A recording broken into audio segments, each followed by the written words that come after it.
Imagine walking into any room with the kind of unshakable confidence that commands instant respect and opens every door.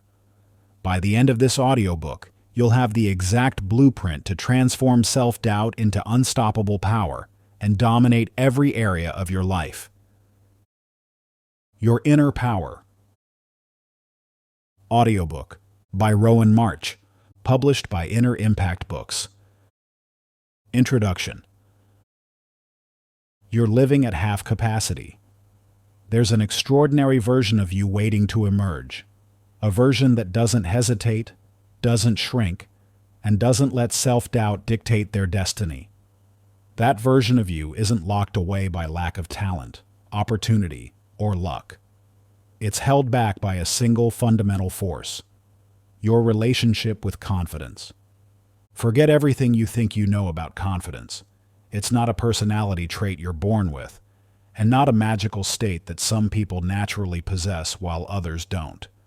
Real confidence, the kind that transforms lives and moves mountains, is a skill. And like any skill, it can be learned, practiced, and mastered.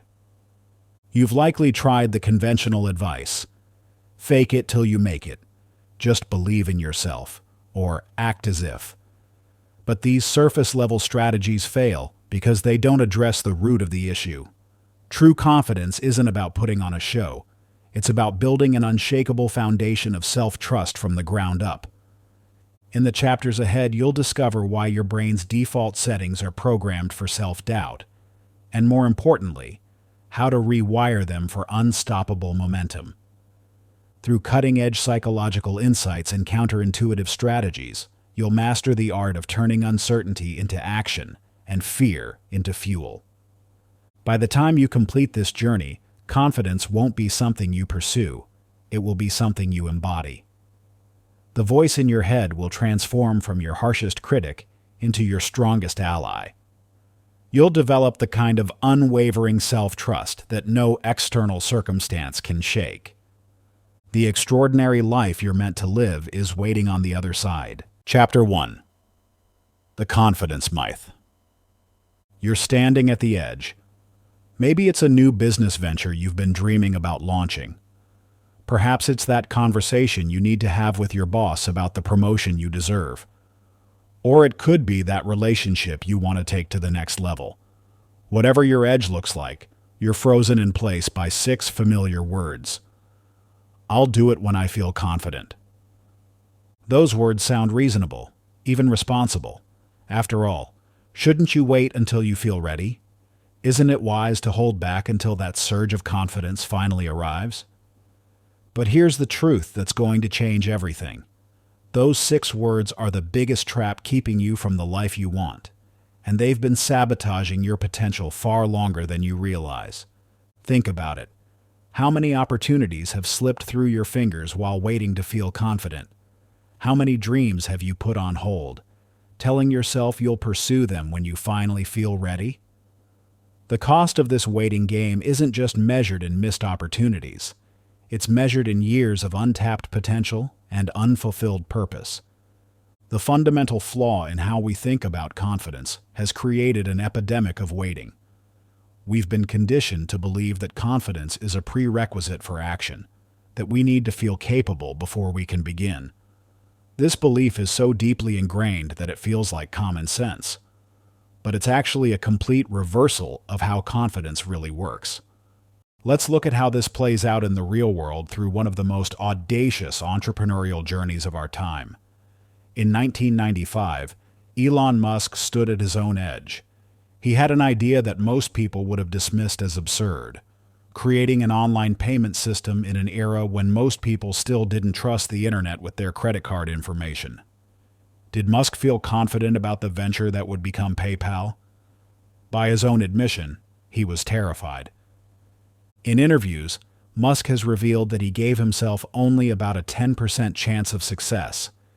He wasn't confident in his ability to build the company, navigate the complex financial regulations, or convince people to trust this new way of handling money. But here's the crucial point. He acted anyway. Musk understood something that most people never grasp. Confidence isn't a prerequisite for action, it's a result of it. I think it's important to have a feedback loop, Musk once explained, where you're constantly thinking about what you've done and how you could be doing it better. This feedback loop isn't possible without action. You can't improve what you haven't started. This reveals the first principle of genuine confidence. Action precedes confidence, not the other way around. This isn't just motivational rhetoric. It's backed by decades of psychological research. Studies in behavioral psychology have consistently shown that our brains build confidence through evidence, not through positive thinking or waiting for the right feeling. When you wait to feel confident before acting, you're actually reinforcing your brain's doubt circuits. Each time you postpone action until you feel ready, you're telling your neural pathways that the situation is indeed something to be feared. This creates a self-perpetuating cycle where the longer you wait, the less confident you feel, and the harder it becomes to take action. But there's a way to break this cycle, and it starts with understanding the action-first principle. This principle states that confidence is built through progressive action, not preliminary emotion. Think of confidence like muscle strength. You don't wait until you feel strong enough to lift weights. You become strong by lifting weights consistently, starting with what you can manage today. The key is to shift your focus from feeling confident to taking confident actions, no matter how small. This is where most people get stuck. They're looking for some grand gesture or perfect moment when they'll finally feel ready. But true confidence is built through small, strategic actions taken consistently over time. Let's see how this plays out in practice through Alex's story. Alex was a marketing coordinator who dreamed of launching his own agency. For years, he told himself he'd make the leap once he felt more confident in his abilities. He spent countless hours reading business books, attending webinars, and preparing, all while waiting for that elusive feeling of readiness. Then Alex learned about the action-first principle and decided to try a different approach. Instead of waiting to feel confident enough to launch a full agency, he started taking small but significant actions. He began by offering freelance services to a single client on weekends. The first project was terrifying, and he felt anything but confident. But he did it anyway. With each small project, Alex gathered evidence of his capabilities. He learned from mistakes, refined his processes, and gradually built a portfolio. Most importantly, he discovered that confidence wasn't something that magically appeared. It was something he built through progressive action. Within 6 months, Alex had enough clients and experience to transition to his agency full-time. The remarkable thing wasn't just the business success. It was how his relationship with confidence had fundamentally changed.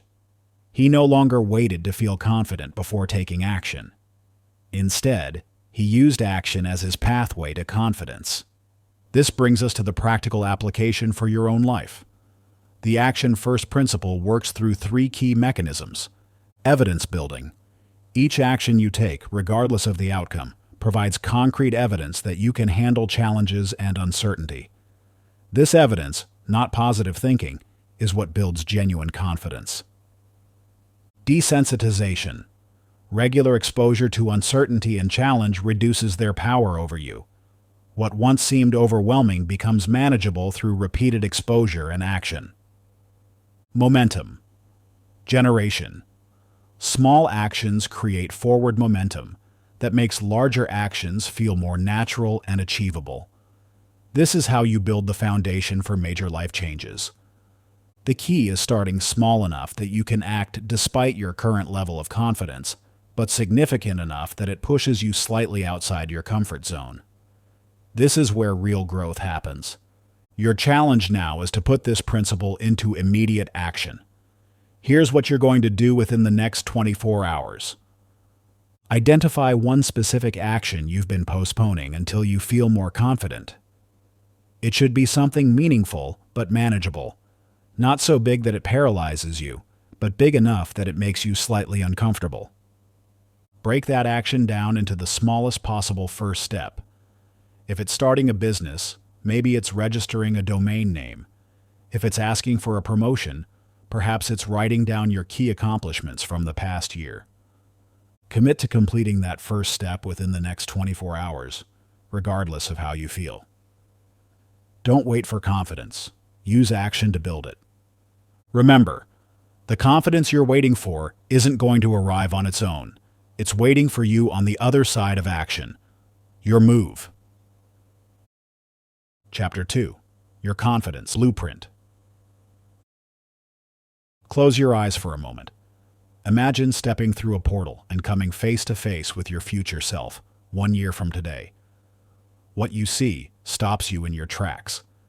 There's something different about them, about you. It's not just their posture or the way they carry themselves. It's an energy, an unshakable sense of self-trust that radiates from within. They tackle challenges you currently find terrifying with calm assurance. They speak their truth without hesitation. They pursue ambitious goals, not with desperate hope, but with quiet certainty. This isn't just a thought experiment. The transformation you're imagining isn't just possible. It's predictable when you understand the blueprint of how genuine confidence is built. That future version of you isn't some far-fetched fantasy. They're the natural result of applying specific principles that have been proven to forge unshakable self-trust. Most people believe confidence is something you either have or don't have, a product of personality or circumstances. But the truth is far more empowering. Confidence follows a predictable pattern of development, one that can be understood, mapped, and replicated. Just like building a house, creating rock-solid confidence requires a clear blueprint and systematic execution. Take Michelle Obama's remarkable journey. Long before she became one of the most influential figures in the world, she was a young girl from Chicago's South Side, grappling with self-doubt and uncertainty. In her memoir, Becoming, she reveals how her early years were filled with questions about whether she was good enough or belonged in the prestigious spaces she found herself in. What's fascinating about Michelle's transformation isn't just the end result. It's the systematic way she built her confidence through specific stages. At Princeton, she didn't start by trying to revolutionize campus culture. Instead, she focused on mastering her academics while gradually taking on leadership roles in student organizations. Each small success became a building block for larger challenges. When she joined Sidley and Austin as a young lawyer, she didn't immediately assert herself as a mentor to junior associates. She first focused on proving her competence through meticulous work, building relationships one conversation at a time, and gradually expanding her sphere of influence. Even as First Lady, she didn't launch her major initiatives immediately. She spent time learning the landscape, building key relationships, and testing smaller programs before scaling up to national campaigns. This systematic approach reveals 3 core principles of the confidence blueprint. First, confidence develops in stages, not leaps. Each stage builds upon the last, creating a solid foundation that can weather any storm. Second, genuine confidence requires both internal and external work, strengthening your self-belief while simultaneously taking action in the world. Third, and most crucially, confidence is domain-specific before it becomes generalized. You build it in one area, then learn to transfer those lessons to new challenges. Let's see how these principles play out in real life through Miguel's story. As a talented but introverted software developer, Miguel struggled with speaking up in meetings and taking on leadership responsibilities despite his technical expertise. Rather than trying to transform himself overnight, he created a deliberate blueprint for building his confidence. He started with small, manageable challenges, first contributing 1 comment per team meeting, then gradually increasing his participation. He volunteered to lead minor projects where his technical skills gave him a solid foundation, using that familiar ground to develop his leadership capabilities.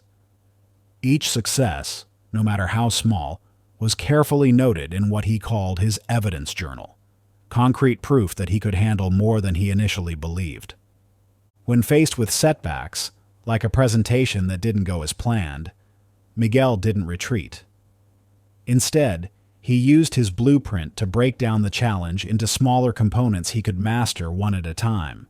He practiced presenting to small groups before taking on larger audiences. He sought feedback from trusted colleagues and integrated it into his approach. Within 8 months, Miguel had transformed from someone who avoided the spotlight into a respected team leader. But the most remarkable change wasn't in his external success. It was in his relationship with challenges. He no longer saw them as threats to avoid, but as opportunities to expand his capabilities. The power of the confidence blueprint lies in its ability to transform abstract goals into concrete action steps. Instead of trying to become more confident, you create a specific roadmap for developing confidence in key areas of your life. This transforms confidence from a vague aspiration into an achievable outcome. Your challenge now is to create your own confidence blueprint. Take out a piece of paper and identify 3 specific areas of your life where you want to develop unshakable confidence. For each area, write down. Remember, you're not waiting for confidence to find you. You're building it, systematically and intentionally, one step at a time. Chapter 3. The Science of Self-Trust. One phone call. That's all it took to completely transform Kate Wilson's life. Standing in her office, staring at the ringing phone, she had exactly 3 seconds to decide. Answer it, and pitch her innovative software solution to a Fortune 500 CEO who had unexpectedly reached out, or let it go to voicemail and stick to her safe corporate job. Her heart raced, her palms sweated, and every instinct screamed to let it ring. But in that microscopic moment between rings, something remarkable happened in her brain. A neural pathway that had been gradually strengthening over months of small victories fired just strongly enough to push her hand toward the phone. That split-second decision, powered by a precisely timed surge of neurotransmitters, set off a chain reaction that would eventually lead to a multi-million-dollar company. But more importantly, it illuminates something fascinating about how your brain builds and maintains confidence. Every time you're facing a moment of truth, whether it's answering that crucial phone call, stepping onto a stage, or speaking up in a meeting, your brain is running complex calculations based on neural pathways built from every previous experience you've had. The exciting truth about confidence is that it's not just a feeling or a mindset. It's a physical reality encoded in your neural circuitry. Your brain is constantly rewiring itself based on your experiences, thoughts, and actions. This process, known as neuroplasticity, means that confidence isn't fixed. It's a skill that can be systematically developed by understanding and working with your brain's natural tendencies. Few stories illustrate this principle more powerfully than David Goggins' remarkable transformation. Before becoming known as the toughest man alive and setting numerous endurance records, Goggins was an overweight pest exterminator struggling with severe self-doubt and depression. His journey from spraying cockroaches to completing some of the world's most grueling ultramarathons wasn't just about physical training. It was about fundamentally rewiring his brain's confidence circuits. "I was the weakest person I knew," Goggins recalls in his book Can't Hurt Me. "I had to callous my mind." What he intuitively understood, and what neuroscience now confirms, is that confidence is built through a process of progressive neural adaptation. Each time Goggins pushed through a barrier, whether it was running an extra mile when his body screamed to stop, or facing his fears of water during Navy SEAL training, he wasn't just building physical endurance. He was literally rewiring his brain's confidence pathways. The science behind this transformation is fascinating. Every time you face a challenge and take action despite fear or doubt, your brain releases a cocktail of neurochemicals, including dopamine and norepinephrine. These chemicals strengthen the neural pathways associated with confidence, while weakening those linked to self-doubt. It's similar to carving a path through a dense forest. The more you walk it, the clearer and more established the trail becomes. But here's what makes this understanding so powerful for you. Goggins didn't start with ultra-marathons. He began with one small challenge at a time, gradually building stronger neural pathways for confidence through consistent, progressive action. His brain adapted not because he was special, but because he understood intuitively what neuroscience now proves. Confidence is built through a process of systematic neural reinforcement. This brings us to 3 critical insights about your brain's confidence-building mechanism. First, your brain doesn't distinguish between natural and developed confidence. The neural pathways are identical whether you've had them since childhood or built them deliberately as an adult. This means you can literally construct confidence from scratch in any area of your life. Second, your brain responds more strongly to progressive challenges than to random acts of courage. Small, consistent wins create stronger neural pathways than occasional big victories. This explains why sustainable confidence can't be built through motivation alone. It requires systematic training of your neural circuits. Third, and perhaps most importantly, your brain's plasticity means that no pattern of self-doubt is permanently fixed. Just as Goggins rewired his brain from self-doubt to unstoppable confidence, you can systematically rebuild any neural pathway that isn't serving you. This understanding transforms how we approach confidence building, as illustrated by Jordan's remarkable journey from debilitating performance anxiety to successful musician. Jordan had been playing piano since childhood and had undeniable talent, but severe anxiety had kept them from performing publicly for years. Every time they attempted to play for an audience, their hands would shake uncontrollably, their mind would go blank, and they'd experience near panic attacks. "I thought I was just born this way," Jordan explains. "I believe some people had performance confidence and others, like me, didn't. But after learning about neuroplasticity and how the brain builds confidence pathways, Jordan developed a systematic approach to rewiring their performance anxiety. Instead of trying to overcome their fear all at once, Jordan created what they called their neural retraining protocol. He started by playing for their cat, then for a single family member, then for 2 people, gradually increasing the audience size while using specific techniques to strengthen their confidence circuits. He used controlled breathing exercises before each performance to regulate their autonomic nervous system, helping to create new neural associations between performing and feeling calm. He practiced visualization exercises, spending 10 minutes each day imagining successful performances while in a relaxed state, strengthening the neural pathways associated with confident performance. Most importantly, he maintained a neural evidence journal, documenting every successful performance no matter how small. This systematic recording of victories helped their brain build new patterns of expectation around performing. The results were remarkable. Within 6 months, Jordan was regularly performing at local venues. Within a year, he was teaching performance confidence techniques to other musicians. The biggest revelation, Jordan shares, was realizing that confidence isn't something you find, it's something you build, one neural pathway at a time. This brings us to how you can begin rewiring your own brain for greater confidence. The key is to work with your brain's natural tendencies rather than against them.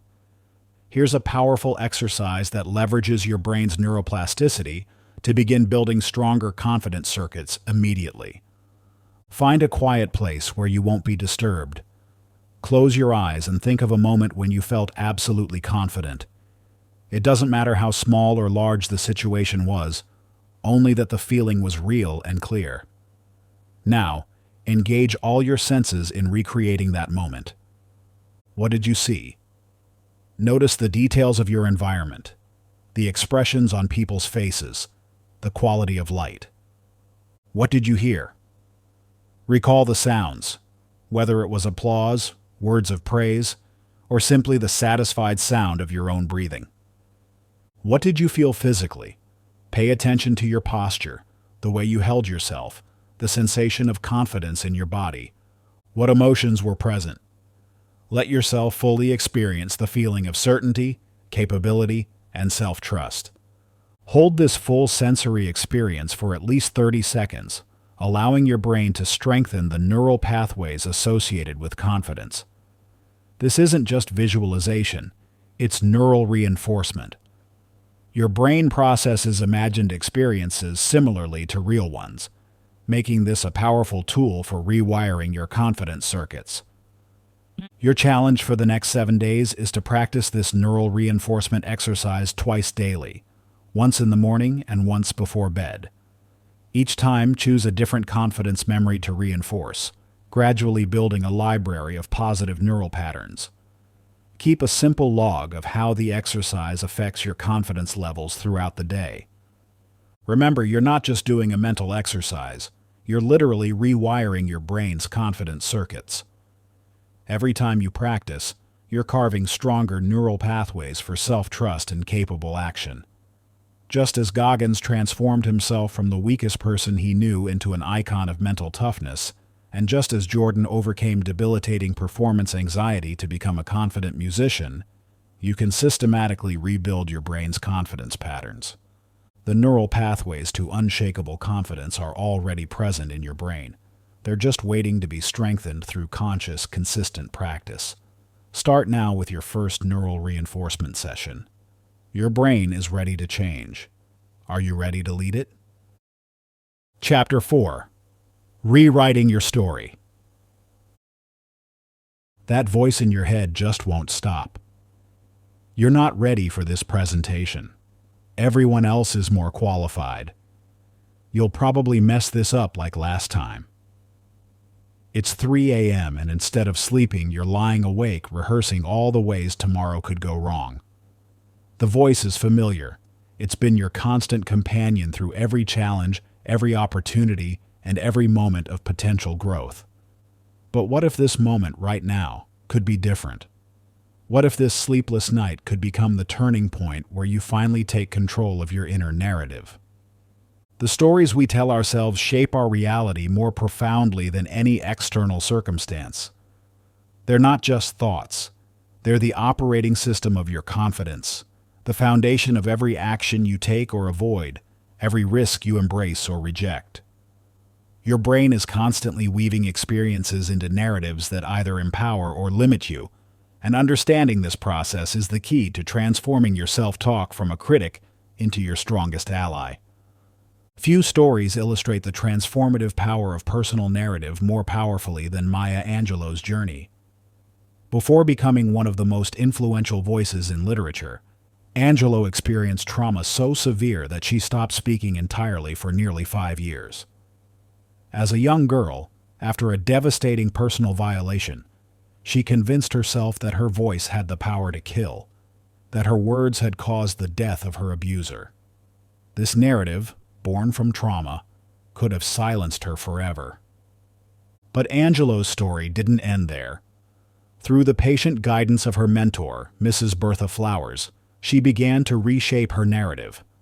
Mrs. Flowers introduced her to literature, showing her how words could heal rather than harm, how stories could liberate rather than imprison. Gradually, Angelou began to rewrite her story, not as a victim of circumstance, but as a voice for change, strength, and human dignity. There is no greater agony than bearing an untold story inside you, Angelou would later write. This profound insight reveals a crucial truth about confidence. Our untold stories, the narratives we've accepted about who we are and what we're capable of, can either cage us or set us free. Angelou's transformation from silence to becoming one of the world's most powerful voices wasn't just about talent or opportunity. It was about consciously rewriting her internal narrative. The science behind this transformation is fascinating.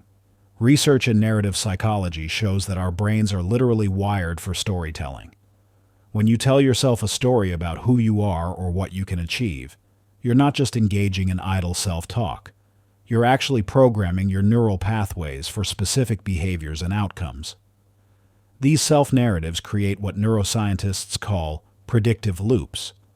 Your brain anticipates certain outcomes based on your established story, which then influences your behavior in ways that often fulfill these expectations.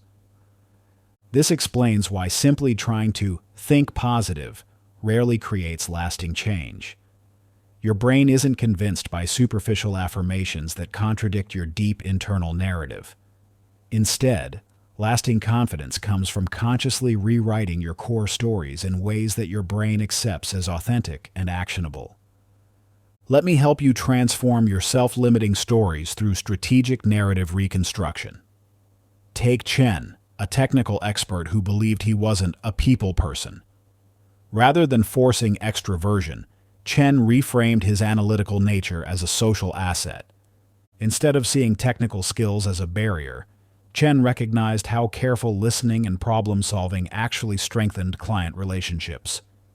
He shifted from viewing small talk as pointless to seeing each conversation as a learning opportunity. Rather than believing charisma was required for sales, he realized clients valued his authentic, solution-focused approach. By documenting positive interactions where technical abilities enhanced connections, Chen developed genuine confidence and successfully transitioned to technical sales within 6 months. Chapter 5. The Power of Strategic Discomfort. Picture yourself at rock bottom. You've just failed spectacularly, publicly, and painfully. Your heart is racing, your face is burning, and that voice in your head is screaming that you should have stayed safely in your comfort zone. This moment, this crushing, overwhelming moment of complete vulnerability, might feel like the death of confidence. But what if I told you it's actually the birthplace of unshakable self-trust? Most people believe confidence comes from success, from staying within the boundaries of what we know we can handle. This couldn't be further from the truth. Real, lasting confidence isn't built in the warm glow of comfort. It's forged in the fires of challenge, failure, and strategic discomfort. No one understands this principle better than Admiral William McRaven, whose journey through Navy SEAL training provides one of the most powerful illustrations of how discomfort builds extraordinary confidence. During Hell Week, the most demanding phase of SEAL training, candidates face seemingly impossible challenges while operating on virtually no sleep. They're constantly cold, wet, and pushed far beyond what they believe they can endure. On his 4th day of Hell Week, McRaven faced what he later described as his breaking point. After hours of physical exhaustion, his body trembling from cold and fatigue, he and his boat crew were ordered to navigate through dangerous surf conditions. As waves crashed over their small boat and the cold threatened to shut down their muscles, McRaven's mind screamed at him to ring the bell, the symbolic act of quitting that would end his suffering. But something extraordinary happened in that moment of extreme discomfort. Instead of breaking him, it revealed something he never knew existed within himself. As his boat crew worked together, each person fighting their own battle against the urge to quit, McRaven discovered a reservoir of strength that only became accessible when all other options were exhausted. This wasn't just about physical endurance. What McRaven and his fellow SEALs were really developing was a profound psychological truth about confidence. When you voluntarily step into discomfort and survive, you permanently expand your conception of what's possible. Each wave that didn't break them, each hour they pushed beyond their perceived limits, built not just resilience, but an unshakable knowledge of their capabilities. McRaven would later reflect that this principle, the transformative power of strategic discomfort, became the foundation of not just his military career, but his entire approach to leadership and personal growth. "You can't change the world from your comfort zone," he often says, emphasizing that our greatest potential lies just beyond the boundaries of what feels safe and familiar. The science behind this phenomenon is fascinating. Research in neuroplasticity shows that our brains literally rewire themselves when we push beyond our comfort zones. This process, known as stress-induced adaptation, creates new neural pathways that become the foundation of enhanced capabilities and genuine confidence. But here's the crucial distinction. Not all discomfort is created equal. There's a specific zone, what psychologists call the growth zone or optimal anxiety zone, where challenge and capability meet in perfect tension. Too little challenge keeps us stagnant. Too much overwhelms our adaptive capabilities. The key is finding this sweet spot where discomfort serves as a catalyst for growth rather than a trigger for shutdown. This brings us to Kai's story, a powerful example of how strategic discomfort can transform limiting beliefs into unshakable confidence. 5 years ago, Kai was a brilliant software developer whose social anxiety kept them trapped in a cycle of underachievement. The thought of speaking in meetings would trigger panic attacks. Client presentations seemed as daunting as climbing Mount Everest. Kai had all the technical expertise to start his own consulting business, but remained stuck in a junior position, watching less qualified colleagues advance past him. The turning point came when Kai discovered the principle of progressive discomfort. Instead of trying to overcome his social anxiety all at once, which would have been overwhelming, he designed a systematic approach to expand his comfort zone through carefully calibrated challenges. Kai started with what he called micro-exposures, deliberately putting himself in slightly uncomfortable situations that were challenging but manageable. He began by speaking up once in every team meeting, even if just to ask a clarifying question. Each time he survived these small challenges, his confidence grew incrementally. Then came the comfort zone expansion projects. Kai volunteered to lead small internal presentations, starting with just 3 colleagues in the room. He joined a local tech meetup group, committing to having one meaningful conversation with a stranger at each event. He even started a blog sharing his technical expertise, gradually building an audience and his own voice in the industry. The key to Kai's success wasn't fearlessness, it was strategic discomfort. He never tried to eliminate anxiety completely. Instead, he learned to reframe it as a signal of growth opportunity. Each racing heartbeat before a presentation became a reminder that he was pushing his boundaries productively. Within 18 months, Kai had transformed his relationship with discomfort. The same person who once dreaded speaking up in meetings was now confidently leading workshops for dozens of developers. His blog had attracted industry attention, leading to speaking opportunities at conferences. Most importantly, he had launched his own consulting business, something that would have seemed impossible just 2 years earlier. The biggest shift, Kai reflects, wasn't in eliminating fear or anxiety. It was in developing a new relationship with discomfort. I learned to see it as feedback rather than a warning signal. Each time I survived something that scared me, my confidence grew not because the fear disappeared, but because I proved to myself I could handle it. This brings us to your own journey of strategic discomfort. The goal isn't to become fearless. It's to build the kind of confidence that comes from knowing you can handle challenges effectively. Here's how to create your own growth zone strategy. First, understand that confidence isn't built in giant leaps, but through consistent strategic steps into discomfort. Each small victory rewires your brain's expectations about what you can handle. The key is to make these steps challenging enough to trigger growth, but not so overwhelming that they trigger shutdown. Start by identifying your current comfort zone boundaries. Where do you feel the edge of security? What activities make your heart rate increase slightly? These edges are your growth opportunities. They're showing you exactly where to focus your confidence-building efforts. Next, design what I call productive discomfort challenges. These are specific, measurable actions that push you slightly beyond your current capabilities. They should make you nervous, but not panicked. Think of it as turning up the difficulty dial by 10 to 20%, not 100%. For example, if public speaking terrifies you, Don't start by signing up to give a TED talk. Instead, begin by speaking up more in familiar group settings. Commit to asking one question in every meeting. Then gradually increase the challenge. Lead a small team discussion. Give a presentation to friendly colleagues. Speak at a local professional group. The key is consistency and progressive challenge. Each time you survive a discomfort challenge, your brain updates its model of what's possible. This isn't just positive thinking, it's literally rewiring your neural pathways through experience. Remember to monitor your physiological responses during these challenges. Learn to distinguish between productive discomfort, slightly elevated heart rate, manageable anxiety, and overwhelming stress, panic, shutdown. This awareness helps you stay in the growth zone where real confidence is built.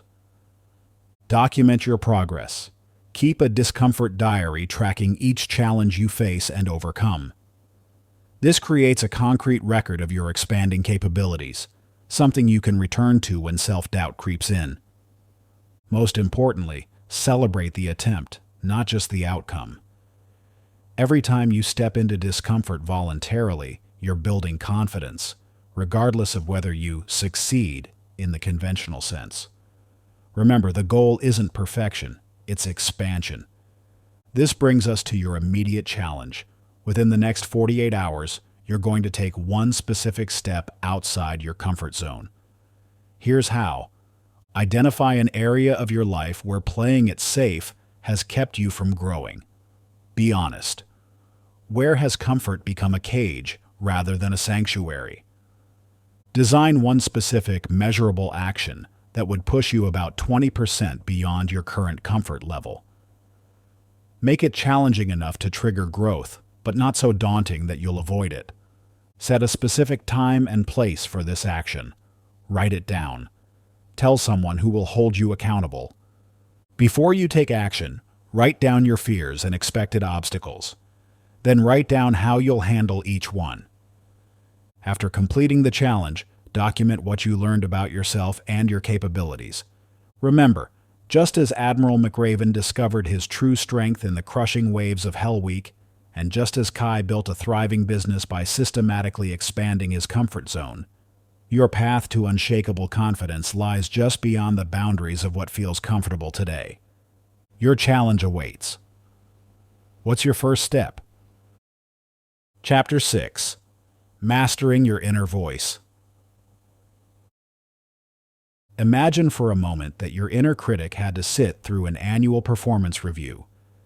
Picture that relentless voice that questions your every move, that whispers doubts into your moments of triumph, suddenly being evaluated on its effectiveness. Sounds absurd, doesn't it? Yet this perspective shift holds the key to transforming your relationship with self-talk and unlocking unprecedented levels of confidence. The way we talk to ourselves shapes not just our momentary feelings, but the very architecture of our potential. Most people view their inner critic as an enemy to be silenced or overcome.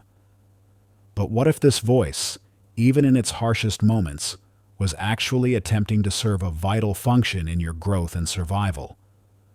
Look at Oprah Winfrey's remarkable journey from a childhood marked by poverty and trauma in rural Mississippi to becoming one of the most influential media figures in history.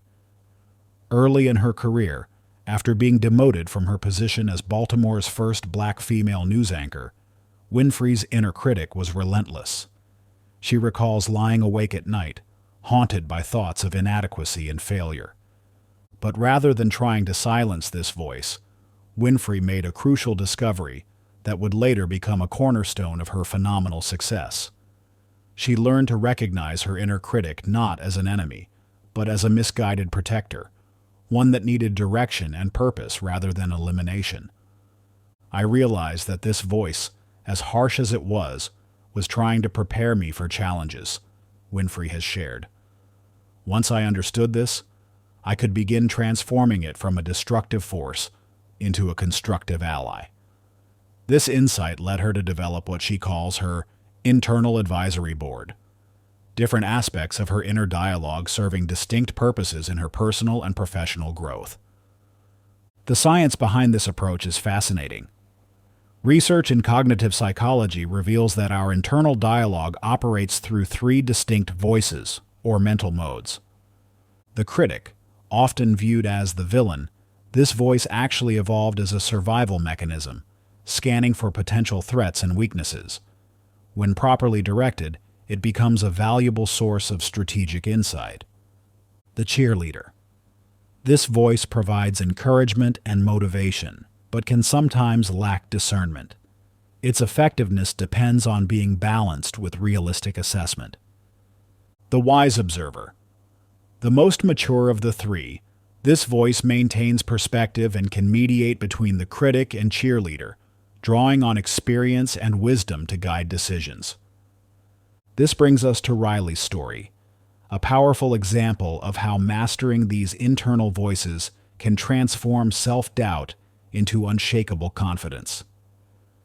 3 years ago, Riley was a talented software developer, trapped in a cycle of imposter syndrome.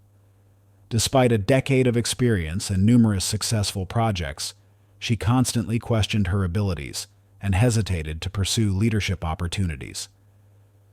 Riley's inner critic was particularly vocal during team meetings, questioning every contribution before it was even voiced. "Who are you to suggest improvements to the system architecture?"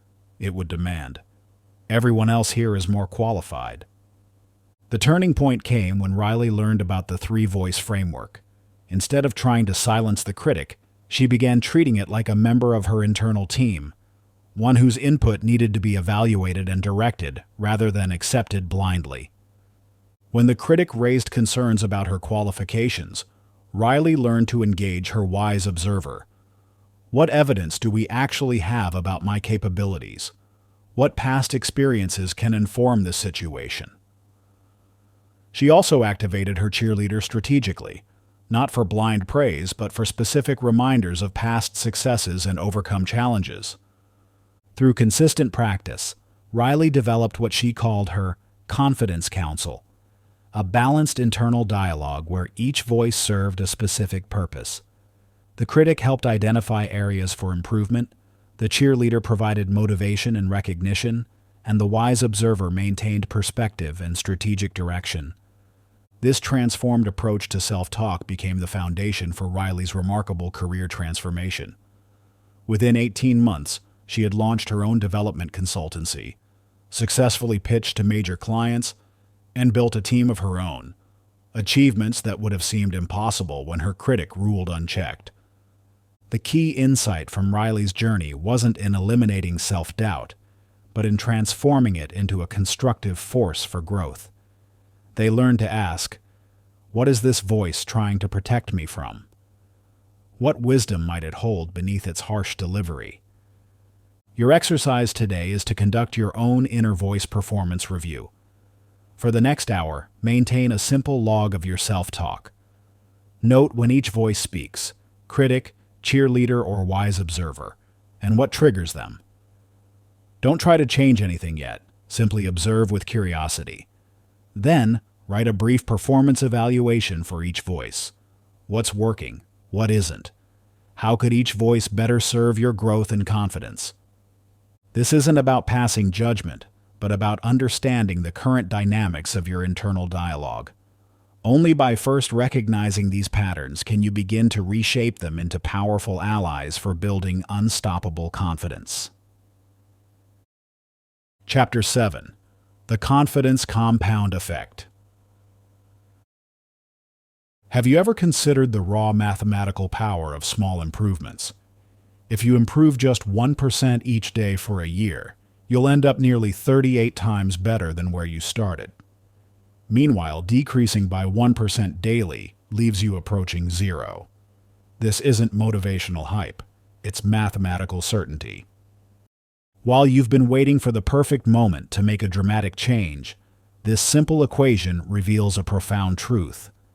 Tiny, consistent actions, compounded over time, create exponential results. You don't need grand gestures or complete personality overhauls. You need small strategic steps taken consistently. The science behind this principle is fascinating. Research in neuroplasticity shows that our brains physically change through repeated actions, no matter how small. Each time you take a tiny, confident action, you're not just accomplishing that specific task. You're literally rewiring your neural pathways to make confidence your default state. It's like creating a path through tall grass. Each time you walk it, the way becomes clearer and easier to traverse. Few people embody the power of compound growth better than Warren Buffett. While most people know him as one of the world's wealthiest investors, his journey began with remarkably small steps. At age 6, Buffett started by buying 6 packs of Coca-Cola for 25 cents and selling each bottle for 5 cents, making a tiny profit on each transaction. He then moved on to selling gum door to door, then magazines, then installing pinball machines in local businesses. What's remarkable about Buffett's story isn't just his eventual success, but how he approached each small opportunity with the same methodical dedication he would later apply to billion-dollar investments. He didn't wait to feel confident before taking action. He built confidence through consistent small actions. A pivotal moment came when young Buffett, terrified of public speaking, forced himself to take a Dale Carnegie course. Instead of trying to become a master orator overnight, he focused on tiny improvements, speaking up once per class, then twice, then volunteering for longer presentations. Each small win built upon the last, creating a compound effect that transformed him from someone who would get physically ill before speaking to a person who now captivates thousands at his annual shareholders' meetings. The most important investment you can make is in yourself, Buffett often says. But what's less commonly discussed is how he approached this investment. Not through dramatic gestures, but through small, consistent actions that compounds over time. He reads 500 pages every day, not because he was born a genius, but because he built this habit gradually, starting with just a few pages daily and increasing slowly over time. This brings us to a revolutionary concept I call confidence stacking, the process by which small wins in one area of life create momentum that naturally spills over into others. Think of it like a positive domino effect. When you prove to yourself that you can master one small habit, your brain begins to wonder, what else might I be capable of? The science behind confidence stacking is rooted in how our brain processes success. Each small win triggers the release of dopamine, not just making us feel good, but literally training our brain to seek out more challenges. This creates an upward spiral, where each tiny victory makes the next one more likely. Consider Zara's story. 5 years ago, she was a software developer who could barely speak up in team meetings. Her confidence was so low that she would send emails instead of having face-to-face conversations with colleagues, even when they sat just a few desks away. Instead of trying to transform herself overnight, Zara started with one tiny commitment: speaking up at least once in every team meeting, even if just to say, "I agree." It seemed almost trivially small, but she stuck to it religiously. After a month, she noticed something interesting. Not only was speaking up becoming easier, but she felt slightly more confident in other areas too. Encouraged by this small success, she added another tiny habit: spending 5 minutes each morning reviewing her achievements from the previous day. Again, it seemed almost too simple to matter, but she trusted the compound effect. 3 months in, colleagues started noticing changes. Zara wasn't just speaking up in meetings, she was contributing valuable insights. Her daily achievement review had helped her recognize patterns in her work that made her more effective. This led to her being assigned to lead a small project, which terrified her at first. But instead of letting fear paralyze her, she applied the same principle of tiny actions. She broke down project management into small daily tasks, sending one update email, having one brief check-in with a team member, reviewing one aspect of the project plan. Each small action built upon the last.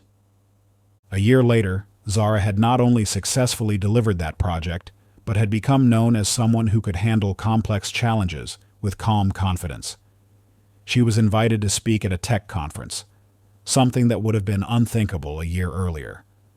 Rather than panicking, she prepared by practicing her presentation for 5 minutes each day for 3 months, leading up to the event. The compound effect of these small actions transformed not just her professional life, but her personal life as well. The confidence she built at work spilled over into her social life, her health habits, and even her hobbies.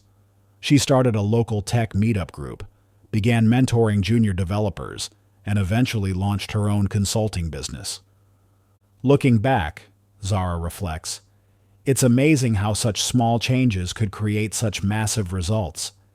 If someone had told me 5 years ago that I'd be running my own business and speaking at conferences, I would have thought they were crazy. But by focusing on tiny daily improvements, it all happened so naturally that it almost feels like it was inevitable. This is the power of confidence compounding. Each small action creates a foundation for the next, building momentum that becomes virtually unstoppable over time. The key is understanding that confidence isn't built through occasional big leaps, but through consistent small steps that compound. The beauty of this approach is its accessibility. Unlike strategies that require dramatic life changes or intense commitment, confidence compounding works because it's sustainable. You don't need to reorganize your entire life or find hours of extra time each day. You just need to identify and commit to small, high-leverage actions that you can perform consistently. Here's how to design your own confidence compounding system. First, identify your confidence target, a specific area where you want to grow. Be precise. Instead of become more confident socially, choose something like become confident in group conversations, or become confident in professional networking situations. Next, break down this target into the smallest possible actions that move you toward your goal. These should be so small that they feel almost trivial. Remember, we're looking for 1% improvements, not complete transformations. For example, if your goal is becoming confident in group conversations, your small actions might include smiling at one new person each day, contributing one comment in any group situation daily. Then, create a simple tracking system. This doesn't need to be elaborate. A check mark in a notebook or on your phone can suffice. The important thing is measuring your consistency, not the magnitude of your actions. As these small actions become habitual, you can begin stacking new ones. But be patient. Remember that compound growth starts slowly, but becomes powerful over time. Trust the math. 1% daily improvement leads to massive transformation within a year. Your challenge now is to begin your own confidence compounding journey. Here's your specific task. Choose one area of confidence you want to develop. Identify 3 tiny daily actions that will contribute to growth in this area. Commit to performing these actions daily for the next 30 days. Chapter 8. Body Language Mastery. You walk into a room, and before you've said a single word, something shifts.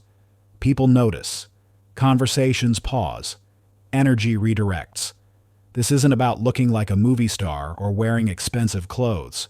It's about the invisible force field of confidence that radiates from within, expressed through every cell of your body. This power isn't reserved for the naturally charismatic.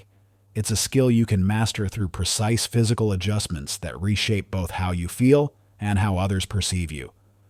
Your body isn't just a vehicle for your confidence. It's the primary instrument through which you experience and express it. Research in embodied cognition reveals a profound truth. Your physical state directly shapes your psychological state, and vice versa. When you adjust your body, you literally rewire your brain's confidence circuits in real time. Few stories illustrate this principle more powerfully than Arnold Schwarzenegger's journey from a skinny Austrian teenager to one of the most recognizable figures in the world. While most focus on his physical transformation, The real story lies in how he used intentional body language to build unstoppable confidence. In his early bodybuilding days, Schwarzenegger would spend hours practicing his posing routine, not just for competitions, but because he understood that physical presence was the foundation of psychological power. "I would practice my poses for hours in front of the mirror," Schwarzenegger recalls. "Not just to perfect the aesthetic, but because I discovered that holding these powerful positions actually changed how I felt inside. The more I embodied strength physically, the more naturally confident I became in every situation." What's fascinating is how Schwarzenegger applied this principle beyond bodybuilding. When preparing for his first Hollywood auditions, he used the same approach. Despite barely speaking English, he would practice power poses before every meeting, standing in expansive positions that maximized his physical presence.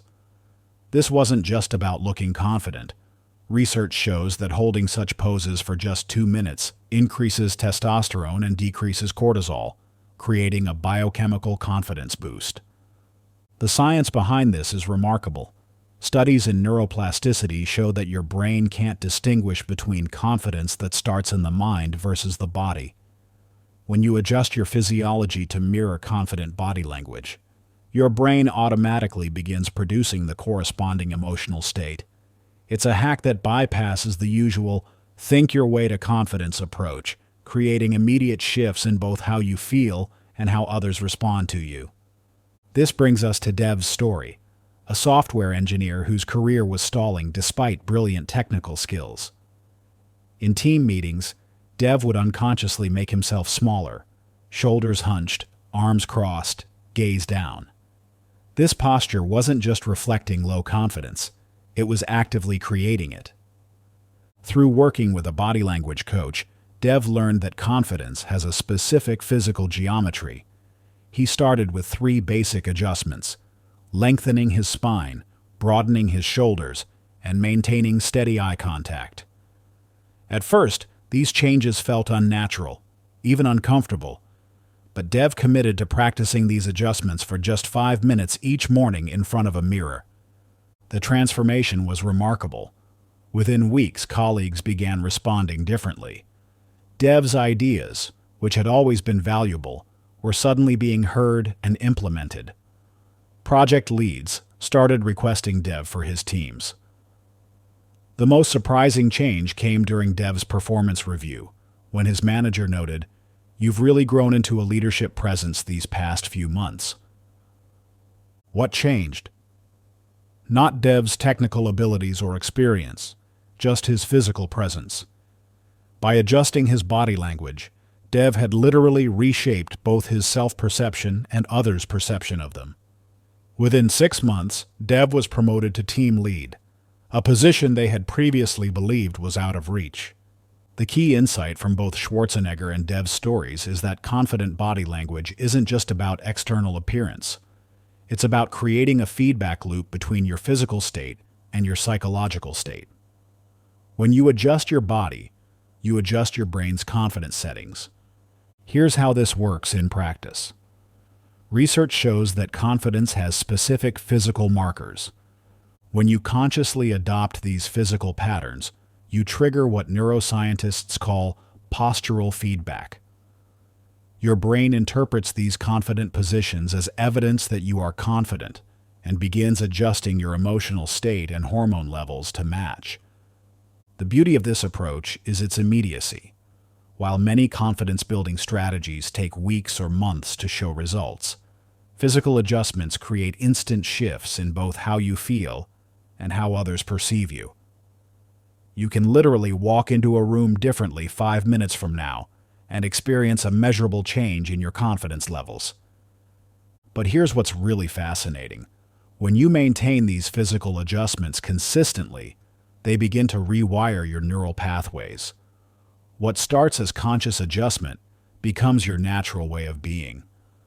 This is how temporary confidence becomes permanent presence.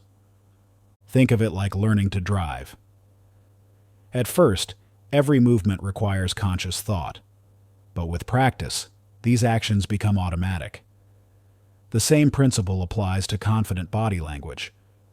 Through consistent practice, these physical patterns become your default setting, creating a natural confidence that requires no conscious effort to maintain. Your challenge today is to begin this physical rewiring process. Stand in front of a mirror and make these specific adjustments. Lengthen your spine as if a string were pulling you gently upward from the crown of your head. Roll your shoulders back and down, creating width across your collarbones. Lift your chin slightly so it's parallel to the floor. Allow your arms to hang relaxed at your sides, palms facing forward. Take 3 deep breaths from your diaphragm. Hold this position for 2 minutes while maintaining a relaxed facial expression. Notice how this position feels different from your usual posture. Pay attention to any shifts in your emotional state. This is your new power position, your physical reset button for instant confidence. Practice it every morning this week, and notice how it begins to influence every interaction in your day. Chapter 9. Vocal Power.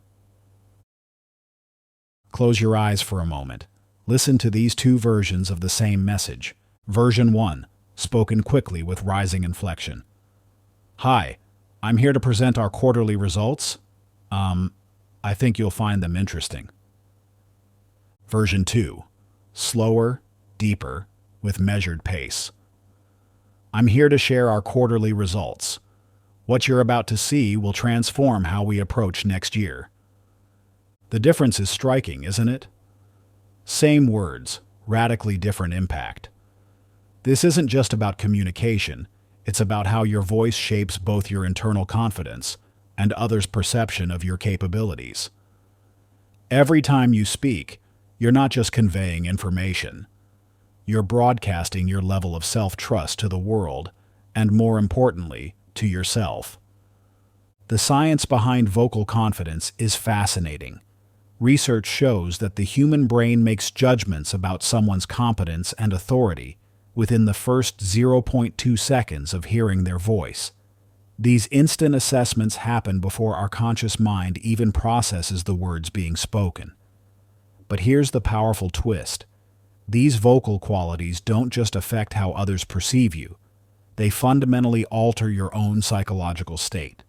Few stories illustrate the transformative power of voice more compellingly than Morgan Freeman's journey. Long before he became the voice of God in Hollywood, Freeman struggled with a higher-pitched, faster-paced speaking style that undermined his acting aspirations. Early in his career, casting directors would praise his talent, but hesitate to cast him in authoritative roles. Rather than accepting this limitation, Freeman embarked on a deliberate journey to develop what would become one of the most recognizable and trusted voices in entertainment.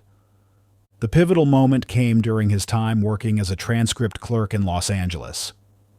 Freeman noticed how different voices in the office commanded varying levels of attention and respect. He began studying the mechanics of authoritative speech, particularly focusing on a senior executive whose deep, measured tones seemed to naturally command the room. Freeman's approach was methodical. He started recording himself reading newspaper articles, analyzing every aspect of his voice. He discovered that his natural tendency to speak quickly was creating an unconscious signal of nervousness. More importantly, he realized that his breath patterns were shallow, preventing him from accessing his voice's full resonance. Working with a voice coach, Freeman learned to harness what he called his chest voice, the deeper, more resonant tones that come from proper breath support.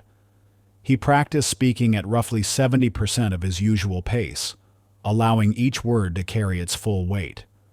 The transformation wasn't just technical, it was psychological.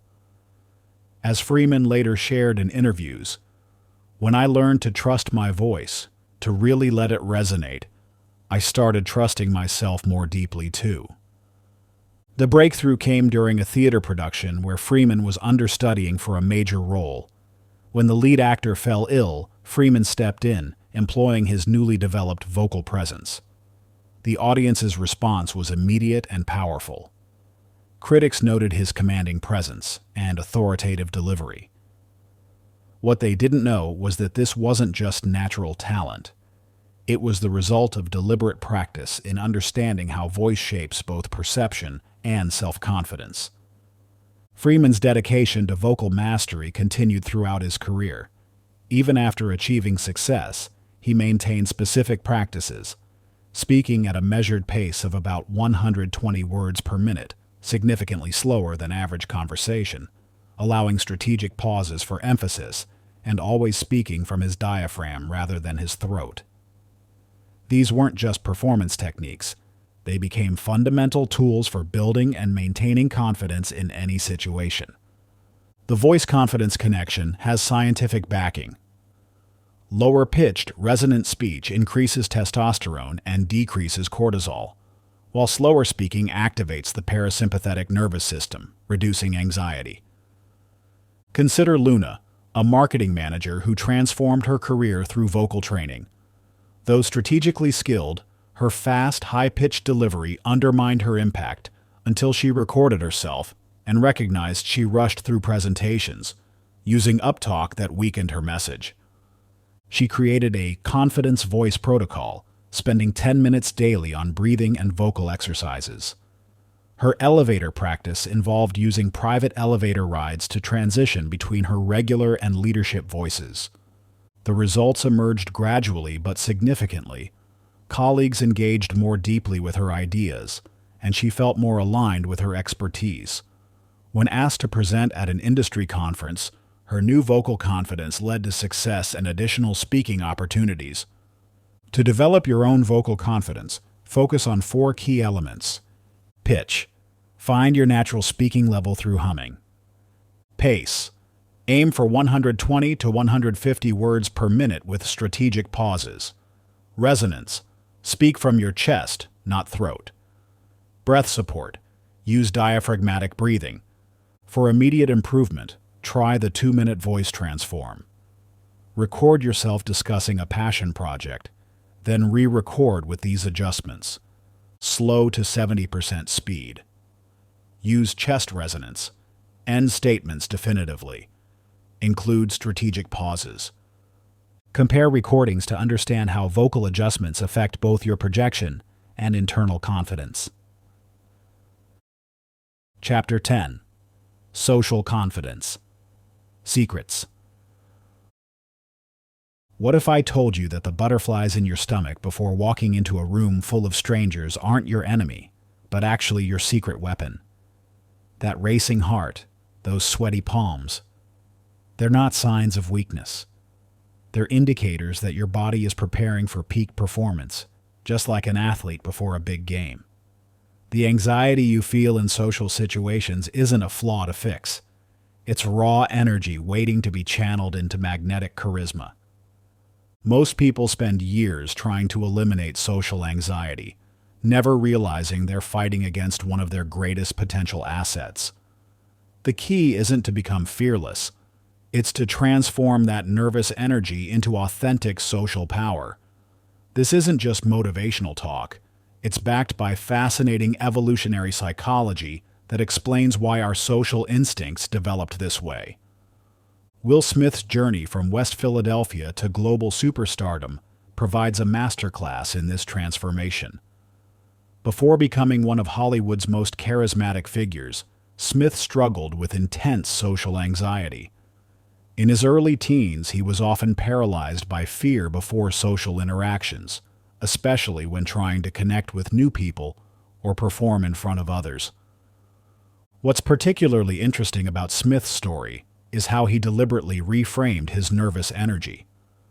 Instead of trying to eliminate it, he developed what he called his fear-to-power conversion system. Before performances with DJ Jazzy Jeff, Smith would experience such intense anxiety that he'd sometimes feel physically ill.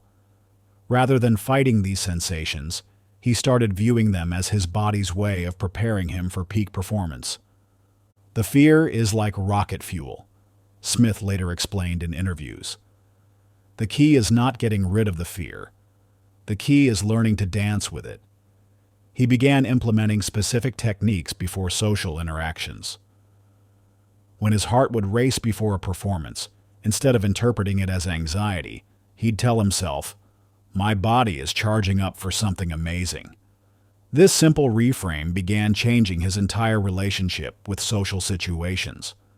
Smith developed a three-part system. First, he'd acknowledge the nervous energy without judgment. Second, he'd channel it into heightened awareness of others rather than self-consciousness.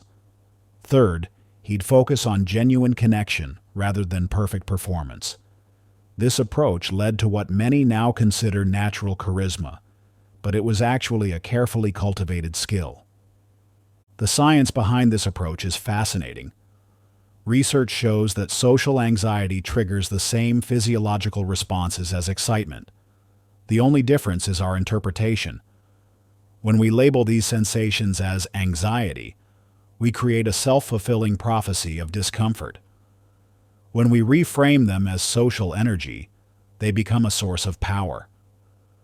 Let's look at how Remy applied these principles to transform his social life. Remy used to avoid networking events entirely, convinced he was just not a people person. The turning point came when he learned about the energy conversion technique during a professional development workshop. Instead of trying to become less nervous, Remy started viewing his social anxiety as enhanced awareness. He noticed that his heightened state actually made him more attuned to others' body language and vocal tones, a valuable skill in social situations. He began with small experiments, like reframing his racing heart as social excitement before team meetings. The breakthrough moment came when Remy volunteered to organize a small tech meetup. Rather than aiming for perfect social performance, he focused on creating genuine connections. He used his natural analytical skills to break down social interactions into manageable components, asking open-ended questions, practicing active listening, and sharing relevant experiences. What started as a terrifying challenge became a monthly event that attracted over 100 regular attendees. Remy discovered that his previous social anxiety had transformed into an ability to sense when others felt uncomfortable and help them integrate into conversations, a skill that made him an exceptional community builder. The key elements of Remy's transformation included, this brings us to your challenge. Instead of trying to eliminate social anxiety, I want you to experiment with redirecting it. Here's your 24-hour mission. The next time you feel those familiar butterflies before a social interaction, whether it's a meeting, a phone call, or even ordering coffee, implement the energy conversion technique. Take 3 deep breaths and mentally say, "This energy is preparing me to connect powerfully with others." Then, focus on one specific aspect of the other person, their tone of voice, their expression, or what they're passionate about. Remember, the goal isn't to perform perfectly or to feel completely calm. The goal is to channel your natural social energy into genuine connection. After the interaction, note how this simple reframe affected your experience. You might be surprised to discover that what you once saw as your greatest social weakness is actually your hidden superpower. Chapter 11. The Art of Becoming Unshakable. Picture the scene. Game 7 of the NBA Finals, 4.2 seconds left on the clock. Stephen Curry stands at the free throw line, his team down by 1 point. The weight of an entire season, an entire legacy, rests on these 2 shots. The crowd roars, opponents try to distract him, but Curry's routine remains unchanged. His breathing stays steady, his movements precise. Swish. The first shot falls perfectly. Swish. The second follows with equal precision. In that pressure cooker moment, Curry's confidence didn't just survive, it thrived. But this kind of unshakable confidence isn't limited to elite athletes. It's a capability you can develop, regardless of your starting point or circumstances. The key lies in understanding that true confidence isn't about feeling invincible. It's about remaining centered even when everything around you is chaos. No one embodies this truth more powerfully than Nelson Mandela. During his 27 years of imprisonment on Robben Island, Mandela faced conditions designed to break not just his body, but his spirit. Confined to a tiny cell, forced to perform hard labor in a limestone quarry, and subjected to regular humiliation, Mandela had every external reason to lose his sense of self-worth and purpose. Yet something remarkable happened. Instead of allowing his circumstances to define his internal state, Mandela developed what he called his inner garden, a psychological space where his dignity and self-belief remained untouchable, regardless of external conditions. Each morning in his cell, Mandela would perform a specific ritual. He would stand at attention, dress in his imaginary best suit, and mentally walk through the streets of a free South Africa. This wasn't mere daydreaming. It was a deliberate practice of anchoring his confidence in something deeper than his current reality. In prison, my anger toward whites decreased, but my hatred for the system grew, Mandela later wrote. I wanted South Africa to see that I loved even my enemies, while I hated the system that turned us against one another. This distinction between circumstantial challenges and core self-worth became the foundation of his unshakable presence. Mandela developed specific practices to maintain his psychological strength. He would teach fellow inmates, turning the prison into an informal university. He maintained a rigorous exercise routine, using physical discipline to reinforce mental resilience.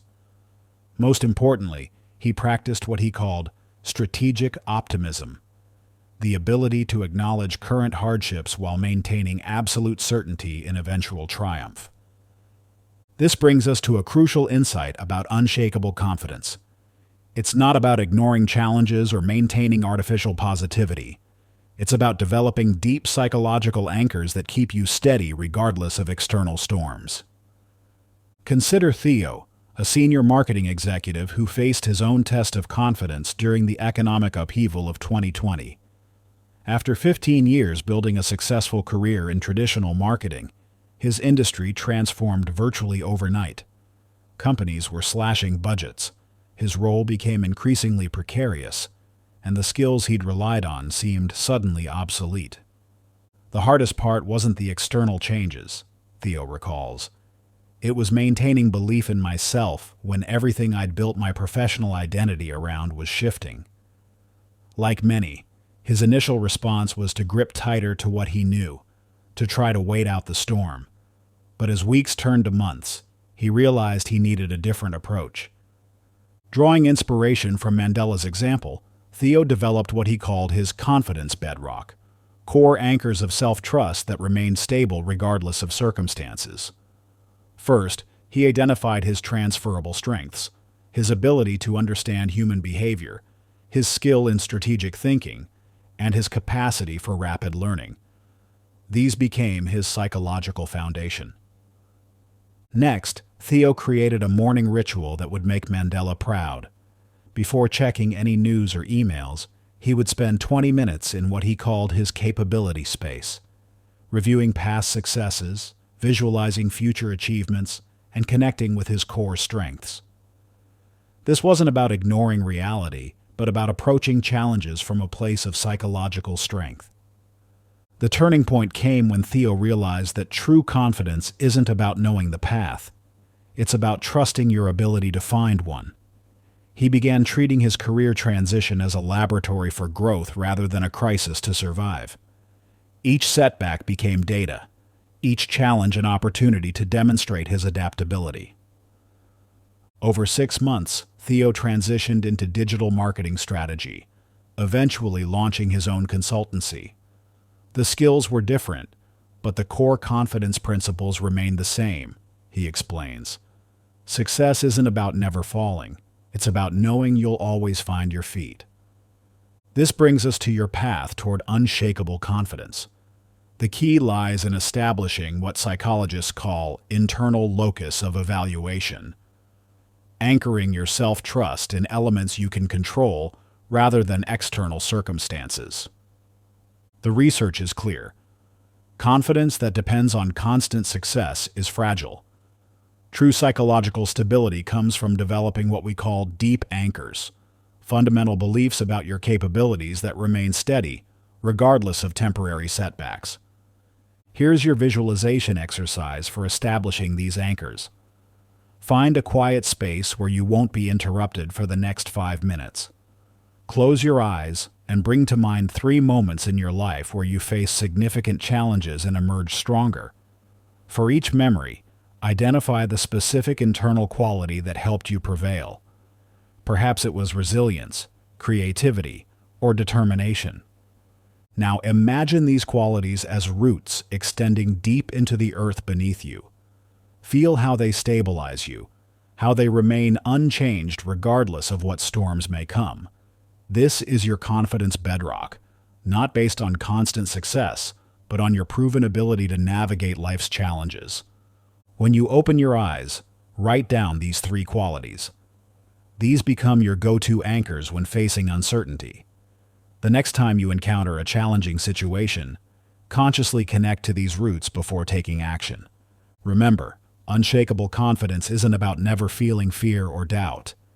It's about having such deep trust in your fundamental capabilities that temporary setbacks can't destabilize your core self-belief. Just as Mandela maintained his dignity through decades of imprisonment, and just as Theo found his footing in career upheaval, you have the capacity to develop confidence that transcends circumstances. Your challenge now is to begin strengthening these psychological anchors. Tonight, before you sleep, take 5 minutes to practice the visualization exercise described above. Pay special attention to how your body feels when connected to these deep sources of confidence. This physical memory becomes another anchor you can return to in challenging moments. Chapter 12. Emotional Mastery.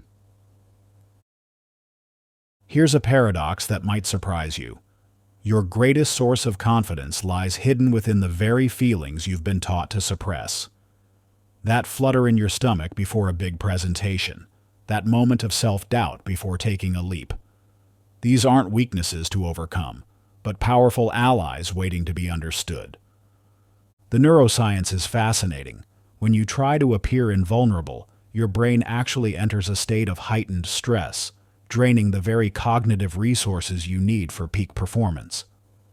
But when you embrace vulnerability, something remarkable happens. Your nervous system relaxes, your thinking becomes clearer, and authentic confidence naturally emerges. Lady Gaga's journey offers a masterclass in this counterintuitive truth. Early in her career, she struggled with panic attacks and anxiety that threatened to derail her performances. Instead of fighting these emotions or trying to project an image of unshakable confidence, she made a radical choice. She began speaking openly about her struggles with mental health, body image, and self-doubt. "I used to think vulnerability was weakness," she revealed in a 2020 interview. "But when I started sharing my struggles with my audience, something magical happened. Not only did my connection with them deepen, but I found a new kind of strength. One that came from being authentically myself, imperfections and all." This transparency became her superpower. During her 2017 Joanne World Tour, she would often pause between songs to share her emotional struggles with the audience. Rather than diminishing her presence, these moments of vulnerability created an electric connection with her fans and fueled performances of unprecedented power. Her confidence wasn't despite her emotional openness, it was because of it. The science behind this transformation is clear. When you acknowledge and process emotions rather than suppressing them, you activate your brain's prefrontal cortex, the region responsible for emotional regulation and decision-making.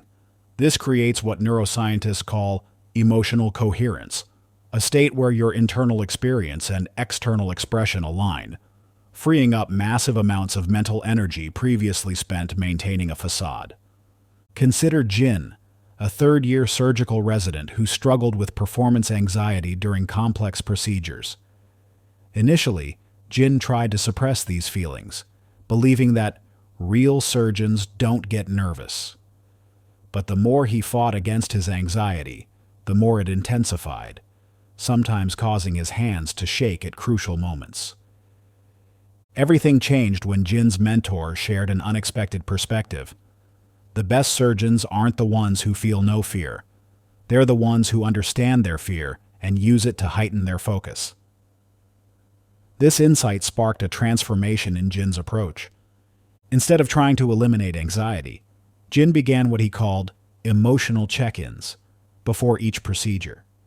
He would take 30 seconds to acknowledge his nervous energy, understanding it as his body's way of preparing for an important task. He developed a simple ritual, placing his hand on his chest, naming the emotion, "I feel nervous because this matters," and consciously redirecting that energy into heightened awareness and precision. The results were remarkable. Not only did Jin's technical performance improve, but his confidence grew exponentially. "I realized that confidence isn't about feeling no fear," he reflected. "It's about having a healthy relationship with all your emotions, including the uncomfortable ones." This brings us to a crucial understanding. Emotional mastery isn't about controlling or eliminating feelings. It's about developing a sophisticated relationship with your emotional landscape. Think of emotions as messengers carrying important information about what matters to you. Anxiety often signals that you're pushing beyond your comfort zone, which is essential for growth. Self-doubt can indicate areas where you need to build more expertise or preparation. The key is learning to decode these emotional messages rather than being hijacked by them. When you feel imposter syndrome creeping in before a big presentation, instead of trying to suppress it, get curious about it. What's it telling you about what matters to you? How can you channel that energy into better preparation or deeper connection with your audience? Your challenge for today is simple but profound. Create an emotional intelligence journal. For the next 24 hours, whenever you notice a feeling that typically drains your confidence, anxiety, self-doubt, fear, take 30 seconds to write down 3 things. 1. The specific emotion you're feeling. 2. What triggered it. And 3. What this emotion might be trying to tell you about what matters to you. Don't try to change anything yet. Just observe and record with curiosity rather than judgment. This practice begins rewiring your brain's relationship with challenging emotions, transforming them from confidence blockers into valuable sources of information and energy. Remember, the goal isn't to feel perfectly confident. It's to build a confident relationship with all of your emotions, even the uncomfortable ones. Chapter 13. Professional Presence. 2 conference rooms, 2 very different futures unfolding. In Room A, you're shrinking into your chair as the executive team debates a critical project decision.